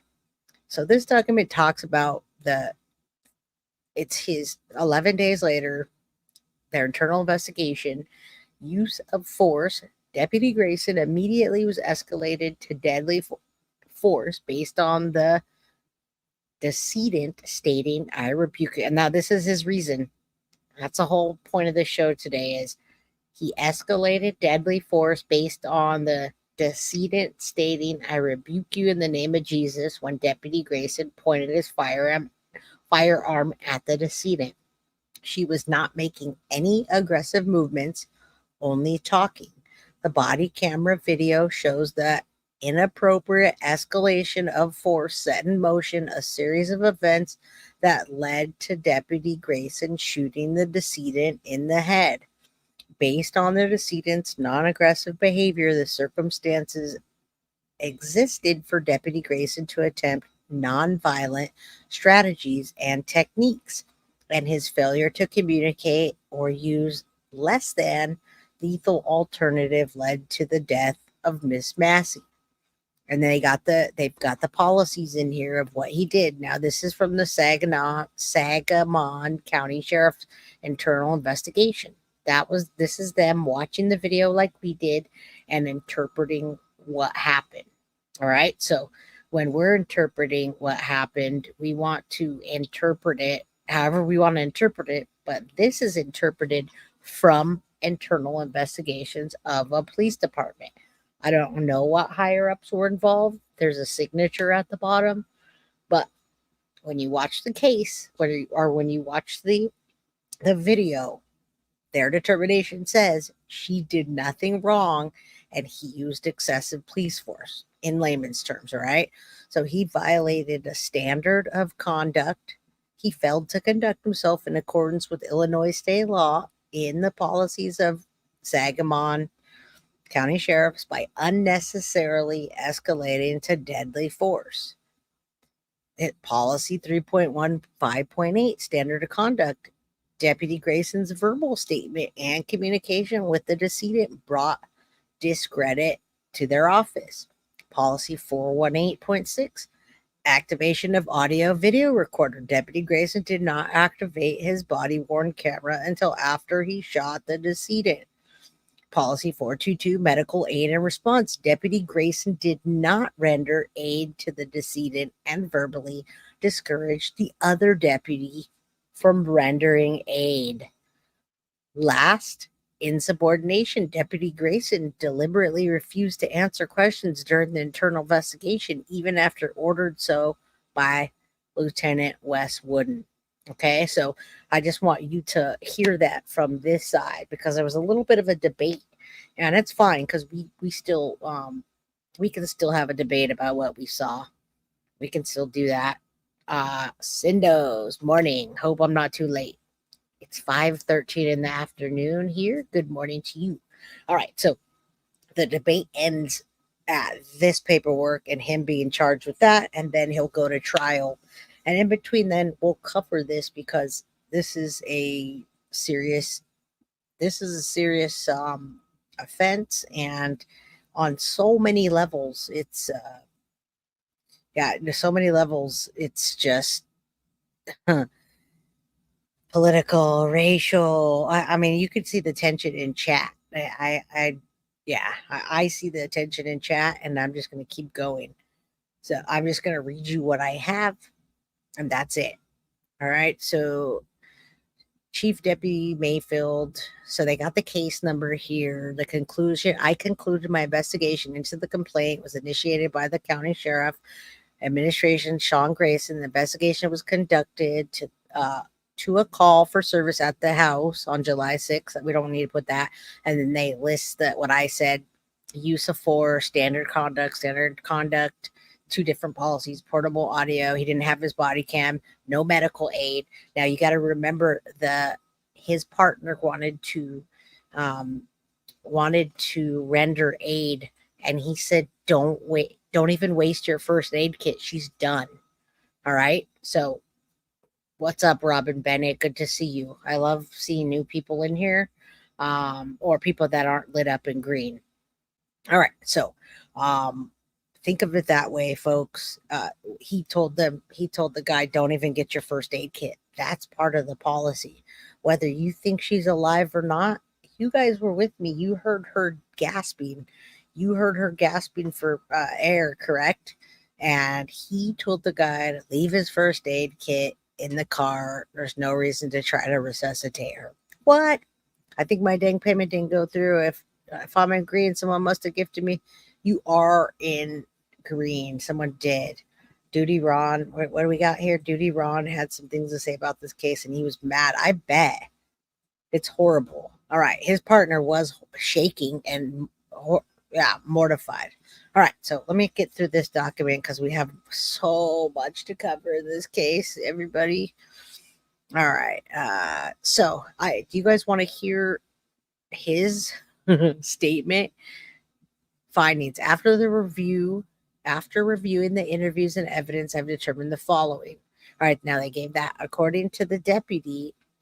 And I'm assuming that they're talking about Grayson. So I actually want you to hear this perspective, because microwave cheese is right. No remorse whatsoever. Dirty cop. Wonder why people don't trust law enforcement. Right. And you're welcome, Lauren. This is an important case. Even if it only gets 2,000 views and Madeline Soto gets 20,000 views, we got to cover what's important. All right. He absolutely does, Lisa Lynn, and that makes me upset too. So let's hear his version. Okay, so actually, I don't know if they're talking about the deputy. I think they might be talking about his partner here. So I'm just going to read this and we'll figure it out together. I didn't have time to read hundreds of documents, so I'm reading it with you right now. And puffing on my vape because no one's going to read this for me. So while I do that, please hit the like button so it's not weird and awkward in here while I'm being quiet for a second. All right. According to the deputy, and it might be his partner, interview with Miss Massey opened the door. She seemed worried. Deputy partner stated that Miss Massey did not display any signs of threatening behavior while she was at the front door. Once inside her residence, Miss Massey was asked for her ID by Deputy Grayson. So this must be deputy partner is what we're going to call him. Now they're keeping out the name of the partner because he doesn't want to be tangled in this. He didn't get prosecuted. He was a trainee, did nothing wrong. Elizabeth, I am not a cat too. And it says, Jay, you are such a fierce, kind, and compassionate being. Thank you for all this cover. You're welcome.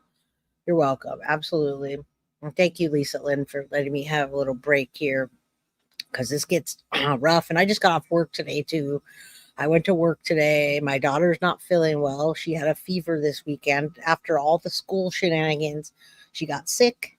I ended up getting my bed yesterday. Yay, I finally have a bed after 5 months of sleeping on the couch, so my body feels better. Yeah, it does look tasty, doesn't it? It's so bad for you, though. No, he's not back at work. I'm at work. He's in jail. I'm just saying I work a full-time job, and I have a daughter that's 9 and going to be 10, and 3 dogs and a wife and a house and another one. I have a lot of stuff going on, folks, but I love you all. And I try to have as much integrity when I'm doing these cases. Jay, I would have sent you a bed. Next time, let me know. I wish I would have told you guys I didn't have a bed because 5 months I slept on the couch and it hurt. I'm 45. But when I was 25, I was telling Carrie I could have slept on a rock and I'd have been fine. I could have slept on a rock. My back would have been fine. I would have got up and had a drink with y'all. All right. I believe his partner's back at work. Yeah. So we're finishing up his statement. Let me finish it up. I just had to figure out who this was. So this is his partner. He's telling the other story. Once inside the residence, Miss Massey was asked for ID by Deputy Grayson.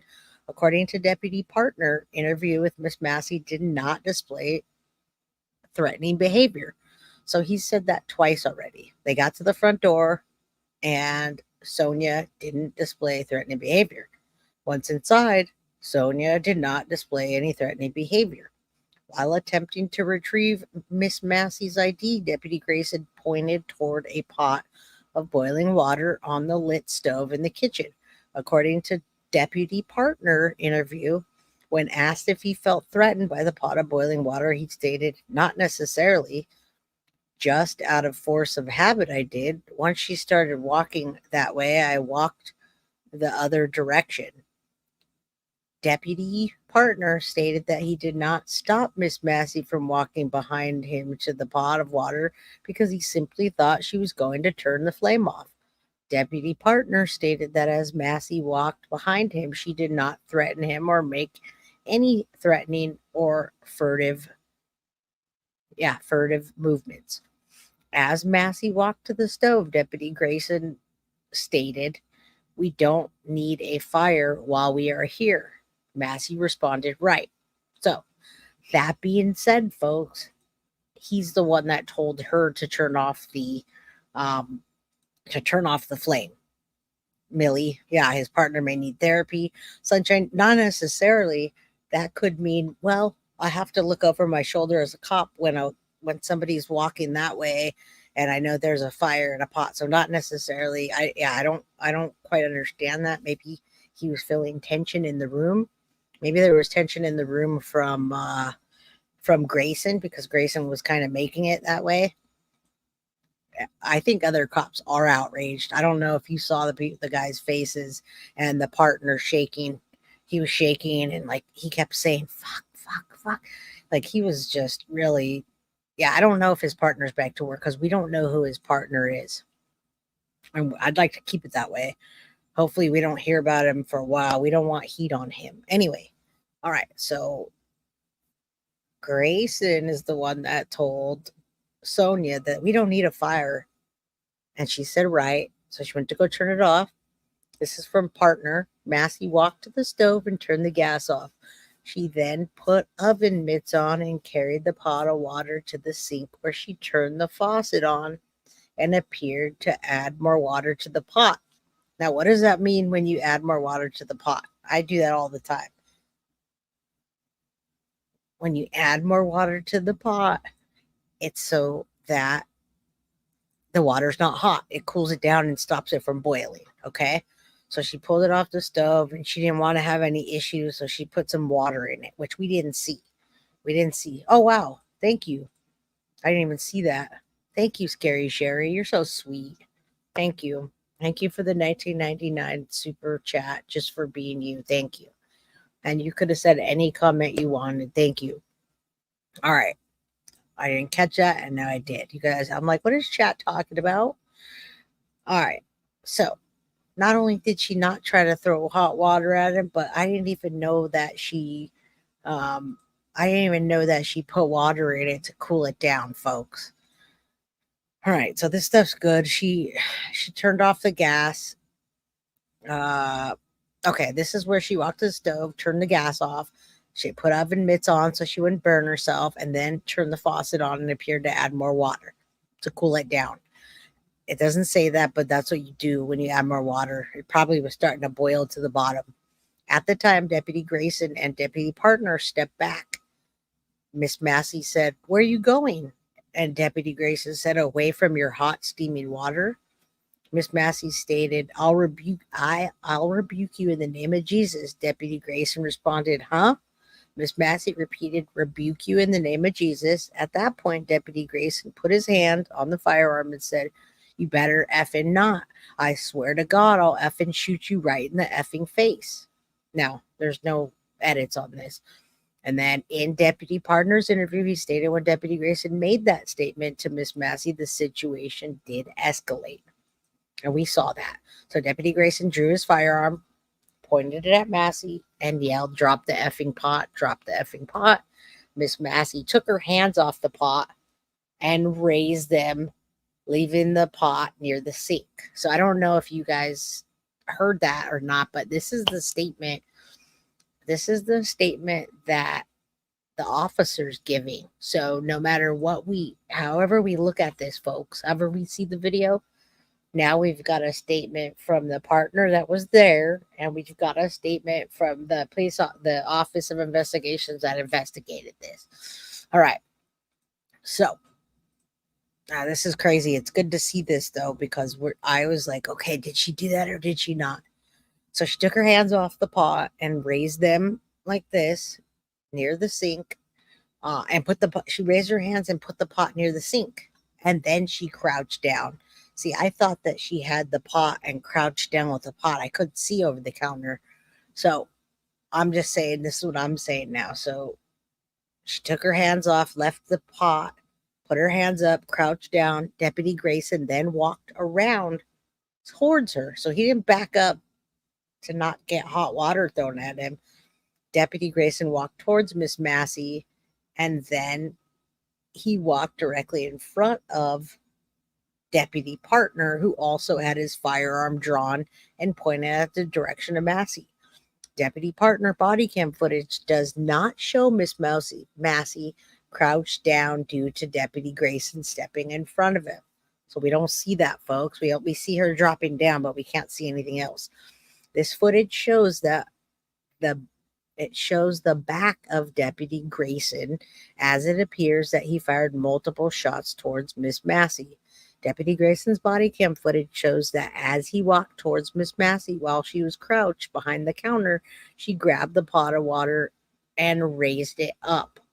Deputy Grayson's left arm then blocked the camera as he fired his duty weapon.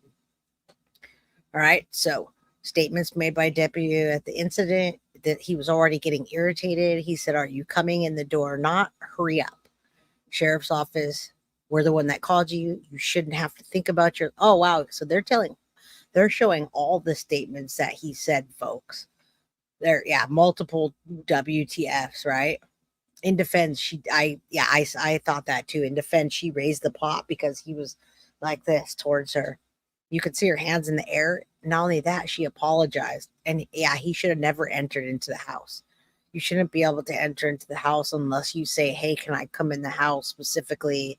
and someone allows you. There are many things. Yeah, he's human trash. I want to make sure that I tell the story correctly so that people know that she wasn't trying to throw hot water on him. You know, I don't want people thinking that if she didn't. I was thinking that maybe or what, but no, she didn't. And thank you, Doreen Pereira. I hope I said it right. For sending me a $20 Cash App. Wow. I appreciate you guys. All right. So all the statements he made, and we're going to get into police officer. There's so much paperwork here. So much paperwork and so much other footage that we're going to have to get to another time. But so the statements he made, there weren't that many, but every time he made a statement, sheriff's office, you're the one that called. You shouldn't have to think about your last name, he told her. You better effing not. I swear to God, I'll effing shoot you right in the effing face. Nah, headshot, dude. She's done.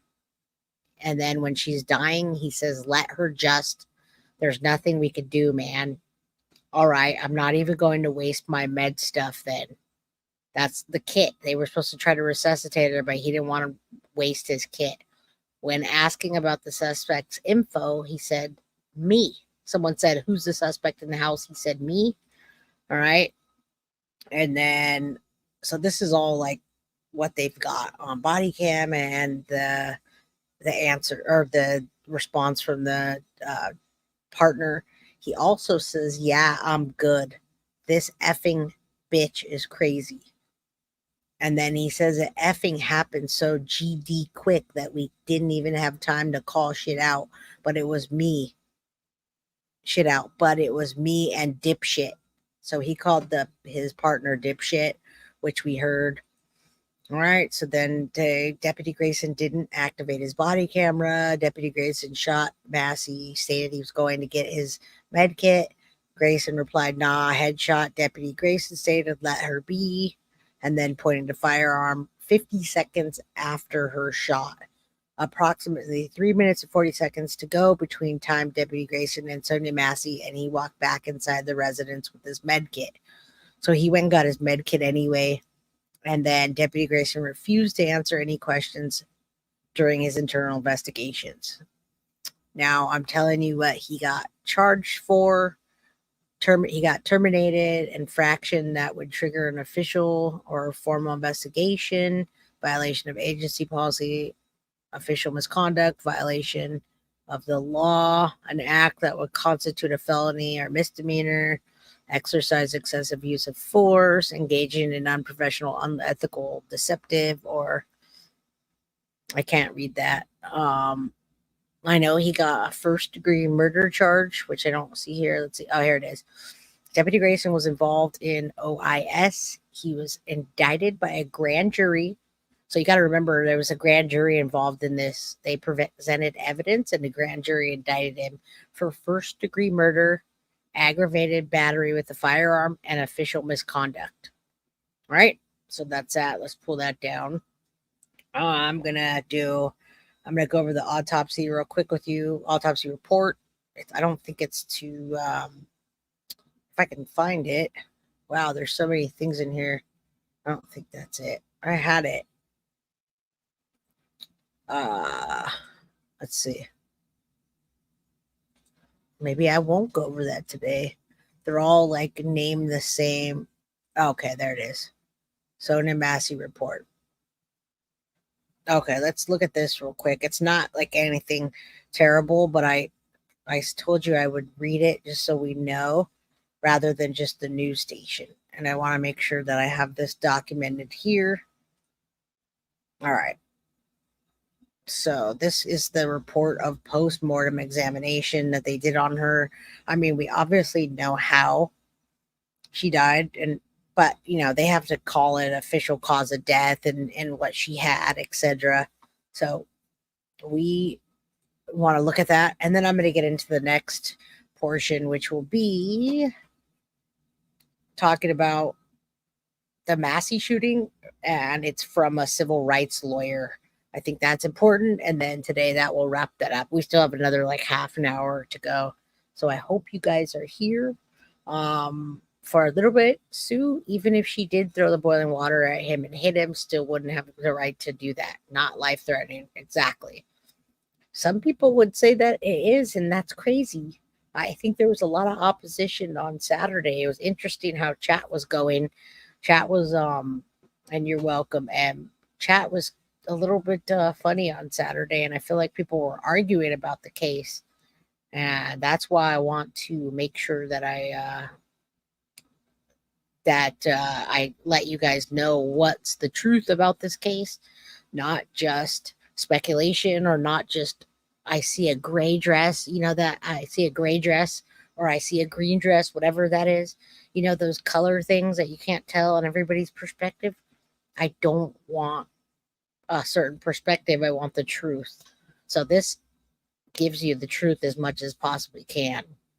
All right. Opinion more than nothing concrete. I did a little, but nothing, any paperwork. There's opinion. Yeah. See, there's a lot of opinion about this case, but when you look at the paperwork, paperwork were people make mistakes, and paperwork can be an opinion of facts. But if you have a person in a position that's doing a medical examiner report and toxicology, and they're doing their job right, then it's concrete evidence, in my opinion, and as far as the justice system goes. So thank you guys for being here. I appreciate that I'm not talking to myself. Yeah, you don't argue, Stella. Thank you. All right, there was just a little bit crazy, and I knew that was going to come with the case. I knew it.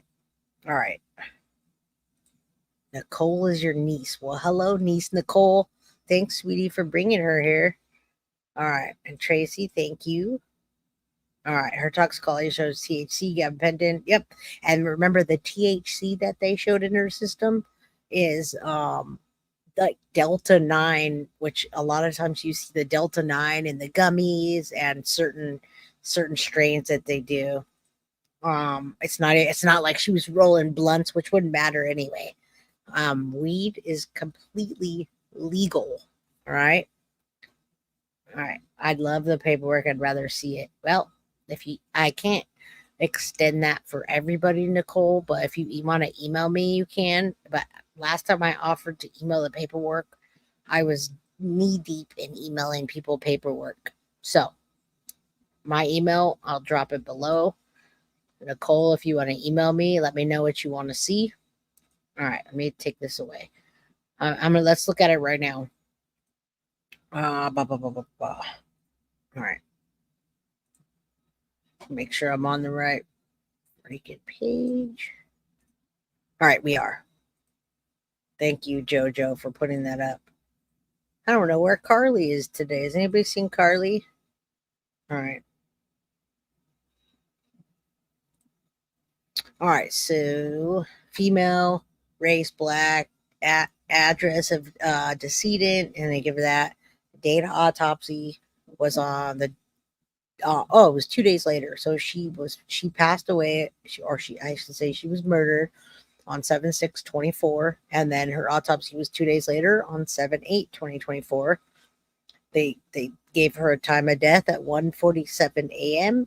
and then her autopsy was at 8:30 in the morning. It says the body is examined by Memorial Medical Center. If you guys know Springfield, Illinois, if any of you guys know that area, you'll know where that Memorial Medical Center is. My sister-in-law actually moved from Springfield, Illinois recently, and she's back in Missouri. So that's the only reason I know that area a little bit, not really. All right. I mean, this gets detailed here. The body is received in a body bag sealed with the coroner's tag. A coroner's band on the right wrist confirms identity. And you can see the autopsy stamp in the back. Photographs and a radiograph of the head are taken. When first viewed, the body is clad in a pair of pink shorts and a pair of white shorts. Beneath the body are previously cut white nightgown and a previously cut white tank top. I guess I'm going to have to say trigger warning on this, folks. There's no like pictures or anything, but I just don't want anyone that gets upset. We're talking about Sonya Massey's autopsy, so you know what happened to her, and so that you know she wasn't in her house smoking crack or being nefarious or just nothing crazy. She was just at home. All right, so I just don't want anyone to think that. I want to make it clear to everybody. All right, so they cut away her clothes. They received the body. Received with the body are a pair of green fabric boots and a pair of white socks and clear stone piercing in the right cheek. So she had a cheek piercing. Her hands were bagged. The evidence submitted from the hands and clothing are released in the Illinois State Police Department. See evidence submitted. The clear stone piercing from the cheek is left in place and released with the body to the funeral home. External examination. The body is of a well-developed, well-nourished black woman whose appearance is compatible with the staged age of 36 years old. She was 112 pounds and 64 inches. Good preservation in the absence of embalming. The body's cold, rigors fully developed. Ooh, I don't know if I need to read all this, but I'll read some things that are important. So she had so it goes into this goes into things I don't want to really say on here about certain particular body parts, but it talks about her marks and scars. She has an ovoid scar in the interior surface of her left knee. They can see some therapy scars, lower left legs. let's see, evidence of injury. This is the part that I want. And then the toxicology. So make sure I didn't lose you guys here. We still have 152 people in chat. So thank you. She was very tiny. I'm glad you guys are hearing what I'm saying, rather than, the alternative, because we don't want anything nefarious. We want you to know who she was, and she was healthy, and she was a mom. She wasn't mentally healthy, but her son was trying to get her help, and it didn't need to happen. You're right. All right. She was at the prime of life. Yeah, 36. She was 9 years younger than me, folks. She didn't even get to live out. And yeah, jailhouse justice for a police officer, if they get a hold of him. That's all I got to say. All right. I love the Snoop Dogg input.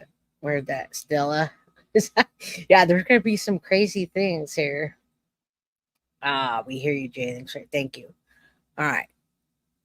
Modafinil plus latte destroyed me, saying I'm feeling like I'm on crack is not hyperbole. I'm like, wait, what? Okay. You're welcome. Let's keep going. I just want to. Oh, I'm sorry you cried for 3 days, man. That sucks. All right. Ugh. Okay, so we knew that she was shot through the eye, folks. There's a gunshot wound on the head and minor blunt force injuries on the right leg. Remember, she fell down. On the lower eyelid of the left eye, a 1/4 inch in diameter, there was a round gunshot wound of the entrance with circumferential 1/16 of an inch wide, moist red marginal abrasion. The wound is centered 4 3/4 inches below the top of the head. So that goes to show you, when I'm reading this, you understand that she was ducking down. There couldn't have been a bullet wound at the top of her head unless she was crouching or ducking. You can't shoot someone on the top of the head if they're coming at you, unless they're crawling at you. And then in that case, all right. So I'm sure this helped the grand jury quite a bit. So right on the top of the head, a 1/4 inch to the left midline. So 4 3/4 inch centered right here, and then a little bit over. Either way, there's no soot or gunpowder or stippling on the skin, which means he was far enough away. Had there been soot or gunpowder, it could have been like execution style, and it wasn't. After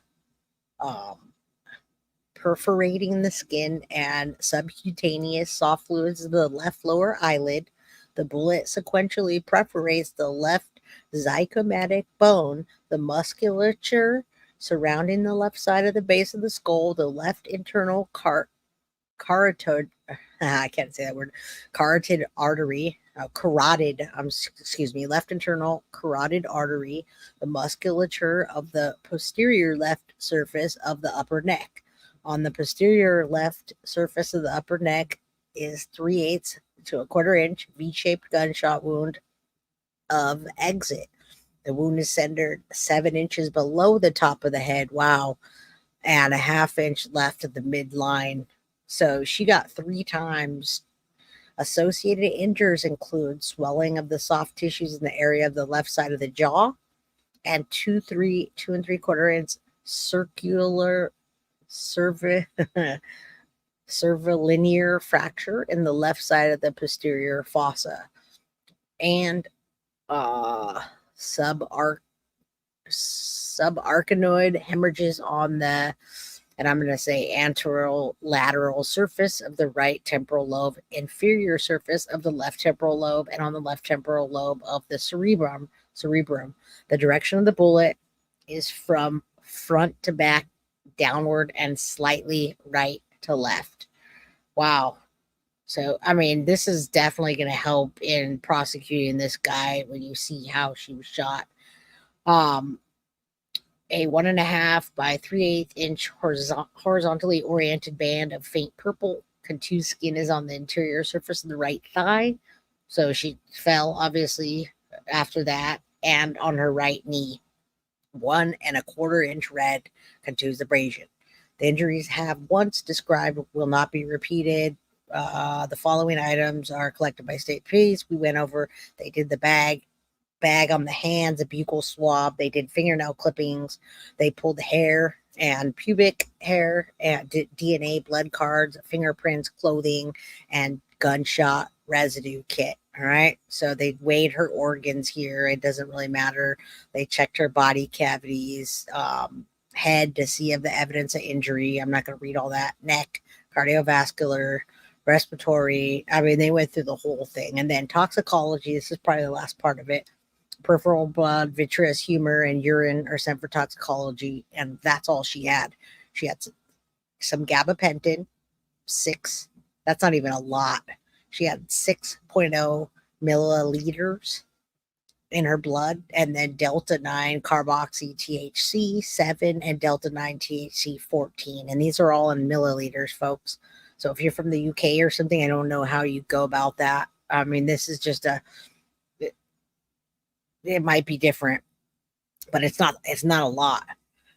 It's not like some crazy amount or anything. It's just, I would say, a regular normal amount.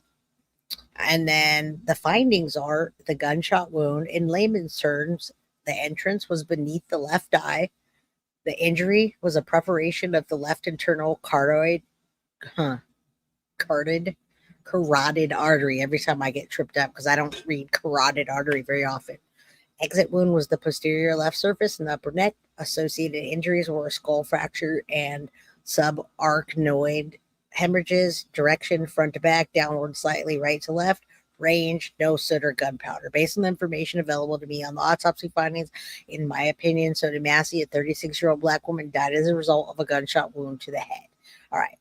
You can see there, they've got their diagrams. Right below her eye was a gunshot wound entrance, and then it came out. The wound came out the back of her neck. I know there were 3 shots, so I'm not really sure what happened there, but that is that. All right, guys, are you still with me? I've been just talking away, talking. All right, thank you. I hope that you guys are still with me, and I'm going to stop sharing this document so I can take a breather. All right, so gabapentin is pretty common for nerve damage. They give it for pain nowadays. They give it for a lot of different things. I think the last thing we're going to show, and we're here for a while still. I did not see a bracelet that she was wearing. We'd heard about that, but they never said that she was wearing a bracelet. But in the video, I also had trouble seeing it too. Yeah, they didn't say anything about a bracelet. Maybe they cut that off. That's interesting. They didn't say that. They talked about all of her belongings, but they didn't talk about that. Definitely infuriating. Absolutely. Hit the like button. A hospital bracelet is what they said, and it was for her lupus. Okay, yeah, they use gabapentin for everything. Dogs get gabapentin, people. My dog got attacked by a pit bull and got ripped open, and they gave him gabapentin. I don't know what it is about gabapentin. All right, thank you. I'm going to keep going. So this is a civil rights attorney that's talking about the case. So actual lawyer that litigates police shooting. Let's see if we can get through some of this. I always speed it up as usual. So he's going to talk about this from a lawyer's perspective. These are the facts, step by step, of what actually happened to Sonya Massey. Ooh, that's loud. So the first Sonya Massey video that I posted on X right after it dropped from the Illinois State Police went really viral, almost 40 million views. During the ensuing debates, as well as having time to fully digest the video and going over it numerous times, I saved a series of screenshots utilizing both officers' body cam footage that takes us step by step through the shooting that occurred. And these facts, which again cannot be disputed, we all have to work with them, they show that this was an unjustified shooting. And I'll show you exactly where they show that. I noticed that there was a lot of misinformation and a lot of confusion. So I saved all these screenshots. Yeah, there is a lot of confusion and misinformation. I hope that I was able to break that down for you before, but this is going to give you a step-by-step, Carrie. He definitely didn't have his gun drawn yet, but with the paperwork that I read and the officer's statement, it gives you a good idea of what the heck happened. Yeah, gabapentin, it's used for everything, Wednesday, Ophelia. It's unbelievable. What is up, Sid Server? One of my favorite peeps. Hola, cholas. All right, let's see what happened here. Let's break that down with this guy. And then I formed them into a thread on X, and it's still up on my X account. It's at John Bryan ESQ, the civil rights lawyer, on X, and it's gone pretty viral as well, almost at 1 million views. So let's go through them because they establish the baseline that neither side can dispute here. And this is using timestamps. Right. So the first screenshot is at 1:19 and 44 seconds. And this is where Deputy Grayson asks Sonya Massey for her ID. He's inside her house. He says, "You're not in trouble. I just need your last name." She's not under arrest. She isn't being accused of having committed any crime. Deputy Grayson is in her house as an invitee. She's not in handcuffs. We don't see her being frisked. There's no indication that she's armed or dangerous. At this point, this is just a conversation with somebody who had called police with concerns about a prowler or that she felt unsafe for some reason. There are indications. All right, Carrie, what did you say? I didn't catch that. I don't see everybody's messages, but this guy's breaking down each step by step that they came for a prowler, and that's what happened. Gothic, there's a grievance letter. We have to see that. Well, if we can find the grievance letter, I have hundreds of documents. So, and thank you, Spitfire. That's awesome. Spitfire Chef 821. I want some of your chef food. Chef for Ann. I want some of that food. I'm going to be hungry after this. All right. With 1 million views, let's get the same for signatures and law procedure. Right. All right. Yeah, this is great. I love the lawyer also. And this guy's great for civil rights. I don't deal with cases like this often, so hopefully we don't have them too many times. She had mental issues. Unfortunately, it wasn't until after the shooting that any of these officers radioed dispatch and asked if there was any mental health related history at this address. That's something that they could have done before the fact. Here's the next thing that happened. At 1:20 and 16 seconds, as Sonya looks for her ID, Deputy Grayson notices a pot on the stove that's boiling, and he points it out to the other deputy, who, by the way, as far as I have seen, is thus far. So, Carrie, I don't think you watched the whole live last time, and Stella, you might have came in late too, but they were asking for her ID because they wanted to, they were looking at the car. Maybe they were talking about the car that was damaged outside. They really didn't need the ID, Stella. And that's why this guy's in jail.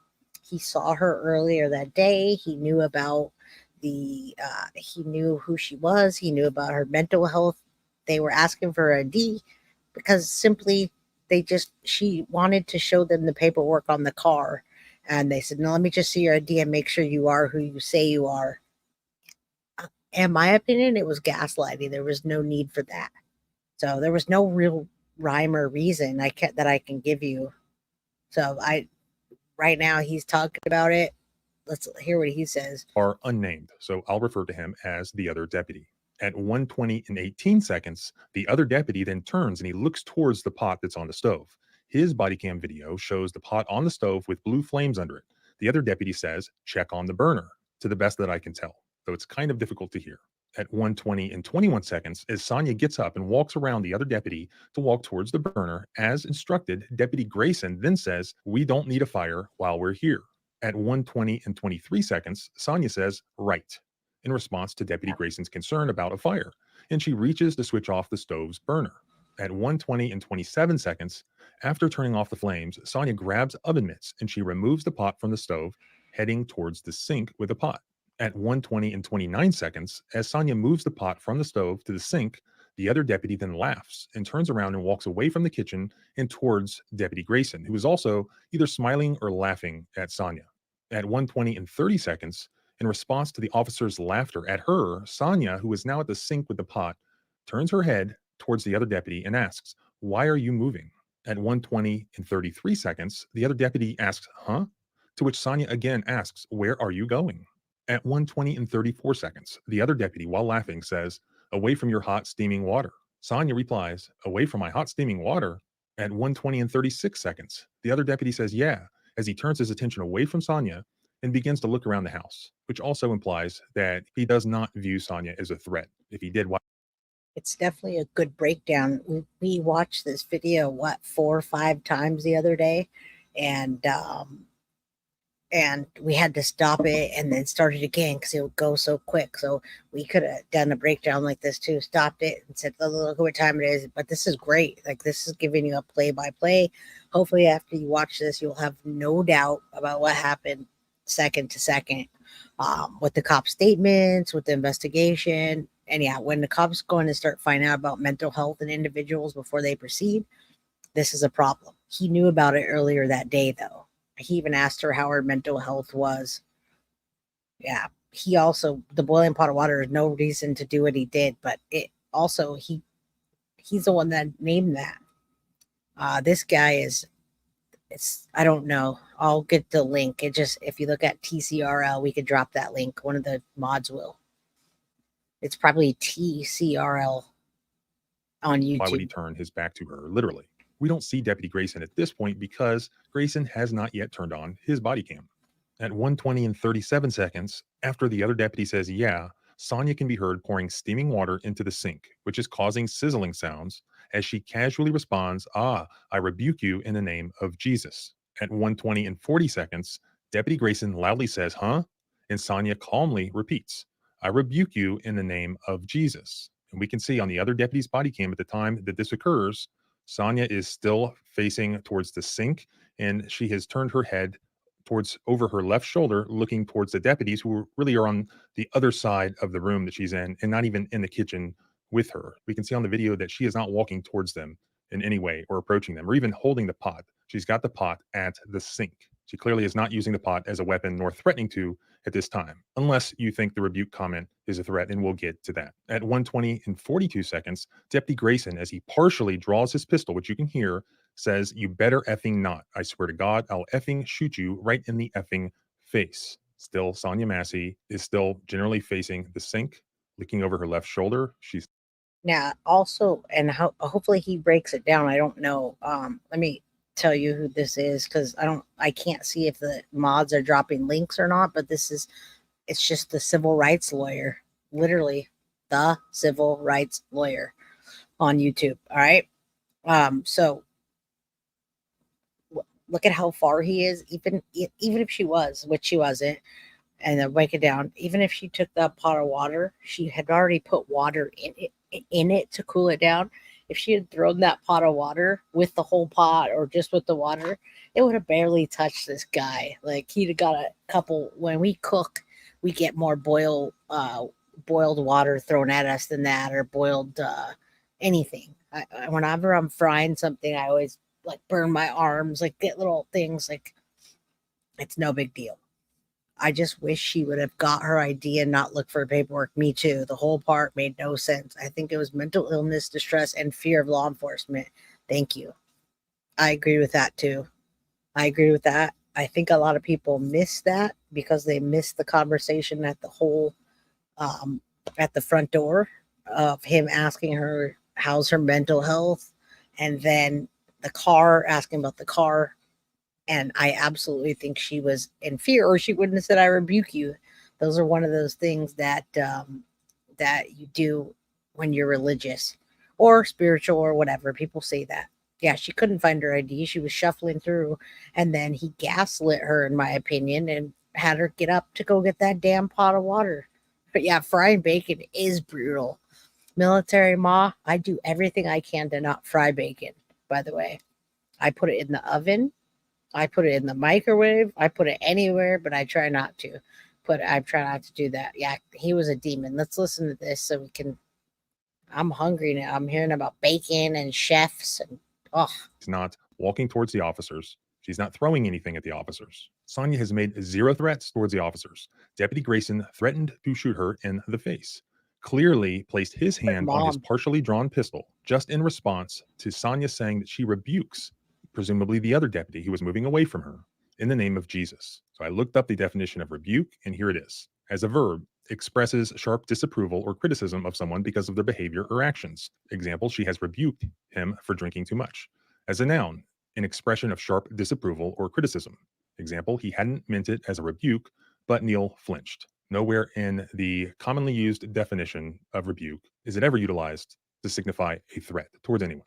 At 1:20 and 43 seconds, Sonia said nothing further and didn't move at all. Yet Deputy Grayson then fully drew his pistol and he aimed it at Sonia's face. This is just 1 second after he threatened to shoot her in the face. At 1:20 and 44 seconds, Deputy Grayson shouts, "Drop the effing pot," while aiming towards Sonia's face. Sonia has said nothing else, nor made any moves towards the officers. At 1:20 and 44 seconds, switching to Deputy Grayson's body cam now, we can see that at this time, this is the first time that she's being told to drop the pot. He says, "Drop the effing pot." Then Sonia raises both her hands in the air and she says, "I'm sorry." Zooming in, we can see that at that exact moment, Sonia is not holding the pot that she's being ordered at gunpoint to drop. Yes. The pot is actually on the stove, and Sonia has oven mitts in her hands. This is awesome. This is an awesome breakdown, folks. And I'm glad we're watching this together. When this is done, we're at 2 hours, and I appreciate you. We have 157 people strong in chat. This is very, very, very insightful to see what really happened here. We didn't have it. We tried to stop it, but she has oven mitts. She didn't even have the pot. All right, so let's keep going. But wow, this is yeah, this just goes to show you. Yeah, very insightful. She also appears to be covering her ears, possibly, and clearly afraid, as Deputy Grayson shouts at her to drop the effing pot. At 1:20 and 45 seconds, Sonia ducks down. At this moment, you hear the other deputy draw his pistol also, and he also yells at Sonia to, quote, drop the pot. So now there are two cops screaming at her to drop the pot that she's not holding. How do we know that she's not holding it? Well, let's switch body cams. Let's go to Deputy Grayson's body cam. At that exact moment, 1:20 and 45 seconds, you can see clearly and conclusively that Sonia did not take the pot with her when she ducked down. The pot is still sitting on the counter. There's a view from that body cam zoomed in showing the pot. And I wanted you guys to see the pot is right there. I know my mouse isn't very big, but there's the pot, y'all. The pot that she did not throw at them. Boom. I was looking for a pot and I was like, where is it? It's dark in there. And that's a good question, Jojo. If I was a police officer and I was feeling threatened, I would have just went and turned the burner off. I would have said, stay right here. I'm going to go turn the burner off. Even if you're not threatened, just go turn the burner off. That makes zero sense. And Callie, you're right. The body, with not only just the body cam, but we have the other officer that's not on his side. Clearly, it's very disturbed. Deborah, you're absolutely right. The pot is right there too. I love that because I do want Sonya Massey to rest in peace and also receive complete and utter justice. I also want the community so badly to see that this woman did nothing wrong. She did nothing wrong. There's no question about it. I don't want a question about it. Thank you, Stella, for the $5 super sticker. It bothers me when people question something that's clear, but it also doesn't bother me to the point where I'm upset. It bothers me to the point where I want to fix it and make it clear. So I'm trying to make it clear so that we don't, if you know this, you can correct other people that say, oh, but she might have thrown the pot. He was scared. You could say, no, the pot was sitting there. She had her mittens on. She ducked down. He walked around and he still shot her. I really just truly, I don't want her name to be that. Yeah, I don't want, she did nothing wrong. No victim blaming. I never want to victim blame, but I especially don't want to in this case. And it was happening. It was happening on the last video. A lot of people were torn about what happened, and they're, oh, maybe the cop was in fear. And I'm like, okay, well, we're going to get to the bottom of this, folks. We're going to absolutely get to the bottom of this. And what's up, hot mess? And we did the Petty Mason. We had a whole conversation about you, hot mess, and how to say Aquinas. And I think it's Aquinas still. Or Aquinas, or I can't remember now. Dang it, Petty Mason. I should just hit the play button. All right. Love you too. We actually tried to pronounce your name right. It's a horse thing. And I know it's a horse thing because I see the horses. All right. And thank you, Autism Grandma of 3. I appreciate that. how can the same person think it's her fault? I don't know, but there's a lot of people that do. And you're going to say, okay, so here it is. Equinus? Send server Equinus. I hope it's Aquinas. All right. Hot mess Aquinas. You're a topic of conversation around here.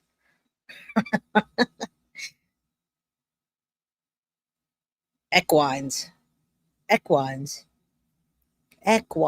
Hot mess equines. All right. I'm going to go with that one.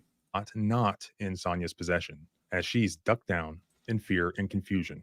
At 1:20 and 46 seconds, the other deputy now fully draws his pistol as it comes into view, and he also aims it at Sonya Massey, and he also orders her to, quote, drop the pot that she's not holding. How do we know that she's still not holding the pot? Again, switching back to Deputy Grayson's body cam, the same moment, 1:20 and 46 seconds, we see from a better view now that when the other deputy joins Grayson, both aiming their guns at Sonya, both shouting at Sonya to drop the pot, we can see that at that very moment, she is not holding the pot. There's the pot, not in her hands. At 1:20 and 47 seconds, Deputy Grayson then begins to advance forward towards Sonya Massey, who has not moved from her position of cowering on her kitchen floor. Grayson is the one who begins to move. Instead of moving away from some threat that he allegedly perceived, he instead moves towards Sonya, or towards the alleged threat. Sonya is not moving at this time. At the same moment, 1:20 and 47 seconds, switching back to the other deputy's body cam, we can see that Grayson is moving towards Sonya Massey, and that the other deputy then has not moved, and so he muzzle sweeps Deputy Grayson's back as Grayson is quickly and suddenly moving in front of him and towards Sonya. Again, instead of away from some threat, or instead of creating distance between himself and a threat. Then at 1:20 and 47 seconds, looking from the other deputy's body cam, this is the exact moment that Deputy Grayson fired. At that moment, the other deputy's muzzle of his firearm is still pointed at the back of Deputy Grayson. So at that point, he could not have also fired. It looks like he likely could not even see Sonya Massey at the time that Grayson fired, due to Grayson walking in front of him. Now, at 1:20 and 47 seconds, switching back to Deputy Grayson's body cam, we have a better view. This is what he saw, which appears to be, at the moment that he fired, within at least the same second, he sees Sonya Massey going from being crouched without holding the pot while at gunpoint to suddenly reaching up. This is as Grayson is quickly and suddenly. Now I'm going to stop for a second, because when we read the body, or we read the toxicology and report, autopsy report, remember she was crouching down and then started to go up, and the shots were, so she must have went up like this. One shot was in her eye, and then 2 shots on her head.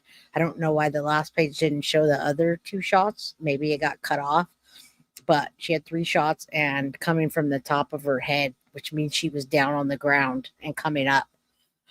Thank you, Jamie. All right. Mary M, you're still here. Why could he walk in front of the cop with a gun? Right? That it grazed his gun. I didn't even see that until we slowed it down. His gun was like this, and he walked right by it. Interesting. Well, now we all know, folks. Advancing on her after having held her at gunpoint and threatened to shoot her in the face, ordered her to drop the pot numerous times that she wasn't holding. As he advances on her, Sonya then suddenly reaches up, grabs the pot with the oven mitts still on her hands, and then, at least with one hand, holds the pot over her head and dumps the water out. The claim is that she was throwing the water, or attempting to throw the water, at Deputy Grayson. Well, here's the thing, folks. They can do a headshot if it's threatening. And why 3 shots? Because he was trigger happy. He just said, just rapid fire. Now, even when you go to a gun range, they don't allow rapid fire. So keep that in mind in ethics of guns. When you're even at the gun range, no rapid fire. They want you to wait, shoot, wait, shoot. He rapid fired. That's why there was 3. He just, bah, bah, bah. He was trigger happy.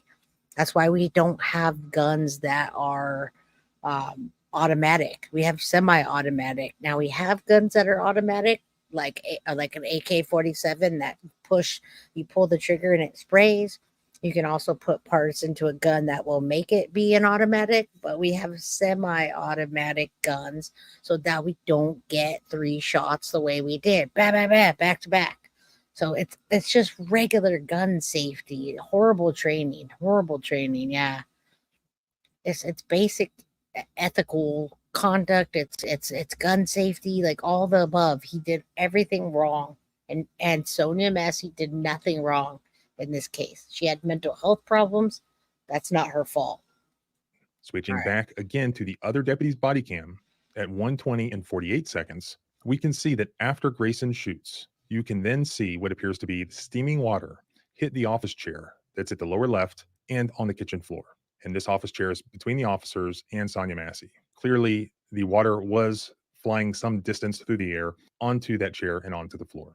So there you have what I believe are the basic facts of the shooting of Sonya Massey. Those are screenshots of video that are indisputable. Those are timestamps that are indisputable. Those are the facts that both sides have to work with. To be clear, the Illinois State Police, who investigated the shooting, concluded that it was not a justified shooting. The officer was terminated and charged with first-degree murder. Okay. Most of the claims to the contrary by All right, I think that is not. He's just gonna. We already talked all this through, so we're gonna stop sharing this. I'm going to put myself here. All right, folks. There's so many things to cover. Yes, thank you, civil lawyer. Now, I wish I was a lawyer or a police officer that could. I don't want to be a police officer. Let's be real. I'd rather be an investigator or something. But I wish I was a lawyer that could break down these cases. Okay, you emailed me the letter of grievance. I'll show that. Thank you, Bree. The lawyer, breaks a lot of stuff down, and now we have the civil lawyer. Now, I was watching the Corey Richens hearing, and it took all the brain power that I could take to understand what they were saying, because it was a lot of legal jargon, but it was them trying to. It was if you know anything about the Corey Richens case, you'll know that Sky Lazaro is off of the case now, and she has a new defense attorney, and her new defense attorney is trying to still fight the things that Sky put into motion, and Sky put some orders into motion that the prosecution is very upset about. Sky suggested that they were infringing upon Corey Richens' rights to have material that wasn't scanned by the officers between the defendant and the prosecution seeing it. Anyway, I wish I could do that. I wish I could be a lawyer so I could explain stuff to you. I probably could explain stuff to you more, but it's hard. Takes a lot of brain power. Thank you, microwave cheese. And now sawed off microbeans. I don't know what that means, but thank you, J Mods in chat. It's a thorough breakdown. All right, we're gonna read the grievance form. Thank you, Bree, for sending the grievance form that people were asking about. Stella, I have so many more things to cover in this case. I'm absolutely gonna keep covering this case. We barely just hit the tip of the iceberg on this of what happened and who this guy is. There's so much more to see. I have so many more documents, so much more footage. Oh man. Yeah. Corey Richens, man. Corey is an interesting creature. Not only was she stupid for having an affair, but poisoning her husband with fentanyl and then doing it through her drug dealer, housekeeper. All right. Elizabeth, when I was training, rapid fire was encouraged. Obviously not necessary, but when a huge armed dude is coming at you, thank you. Elizabeth, I've never been a police officer, but as a civilian, rapid fire is never encouraged. Now, if somebody breaks into my home at night and I wake up and they're coming at me or trying to attack myself or my children, I still wouldn't do rapid fire so that it doesn't go through the walls and just spray everywhere. So again, I haven't been an officer. I'm not an officer, but rapid fire is discouraged as a civilian. So I would think it would be discouraged as a lady that wasn't doing anything. But thank you for breaking that down. And I wonder how long ago that was, Elizabeth. All right. I don't know what you guys are talking about yet, but let's take a look at this. Stella, once Jay is on it, she's on it hard. Yeah, yeah, exactly. Thank you, sweetie, for saying that. Once I'm on the case, I'm on it, especially when there's so much evidence and so many documents and so much footage. We're definitely going to be on this. Yeah, Bree has been down the rabbit hole for this case for a couple of days. Thank you, Bree. Thank you. All right, let's do this, and then Bree should know all about this case now. And you will too. You will too. All right, so a grievance form was filed on 7/18. That's interesting. A grievance form. Okay, I didn't even know about this. So this guy takes her life, files a grievance form on 7/18. Grievance name is Sean Grayson. Date of incident, known of facts, giving rise to grievance. What a piece of... Wait, what? The grievance form. Date of incident, facts giving rise to grievance. 7/17. Articles and sections, contract violated. Okay. Okay, I get this. I'm like, wait. Wait, what? Who brought up the grievance form? Really? This guy? Okay, we're going to hear it. I'm sorry. I'm sorry. I'm just like, what? I didn't even know this existed. Sorry. All right, so this guy takes Sonya Massey's life on 7/6, and he's arrested 11 days later. He files a grievance form on 7/18, which is what, 12 days later? So article, section, contract violated, and all other applicable sections. Briefly states the facts. The grievance was terminated without just cause. Furthermore, the employer publicly disseminated details of the investigation and termination on Facebook in violation of the CBA and prior to giving the grievance or his representative's notice of the decision to terminate. I'm sorry, this is not funny. Remedy sought, reinstatement, and reimbursement of all lost wages, restoration of all lost benefits, and any other appropriate relief given to Sergeant James Hayes, signed by Sheriff Campbell, the guy that freaking hired him, and then signed by, I don't know, I guess that says whatever for representative signature, whoever that, James something or other. All right, folks, that's crazy.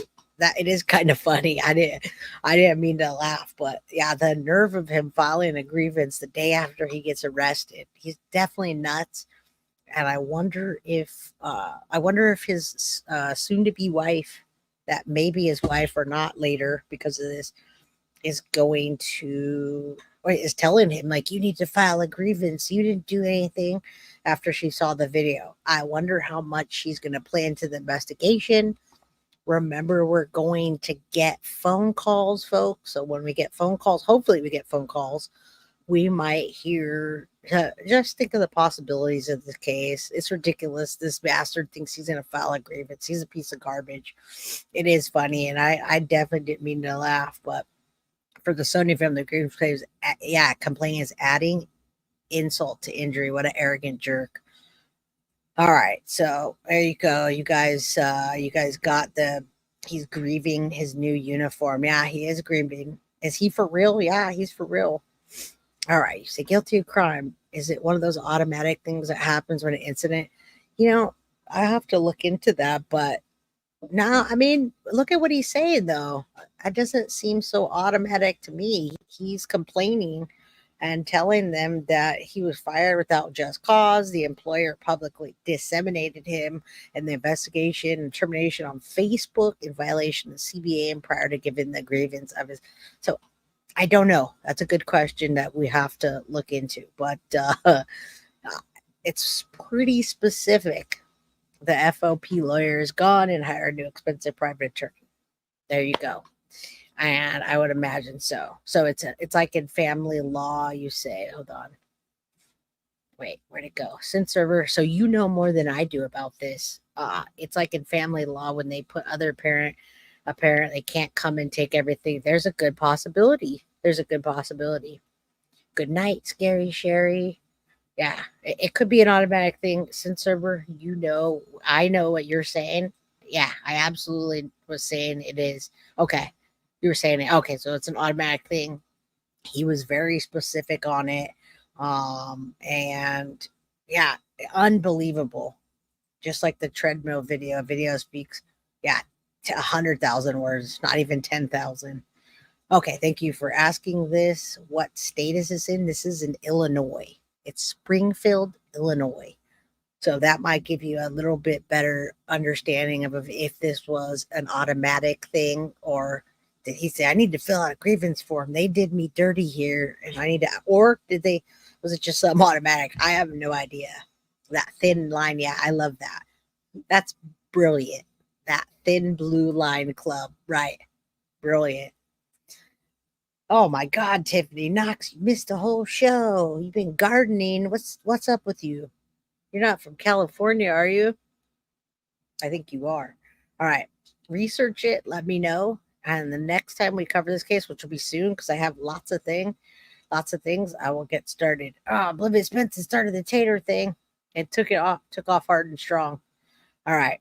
Yeah, she did start the tater thing. The evil potato. Was Grayson drug tested? We're going to find out.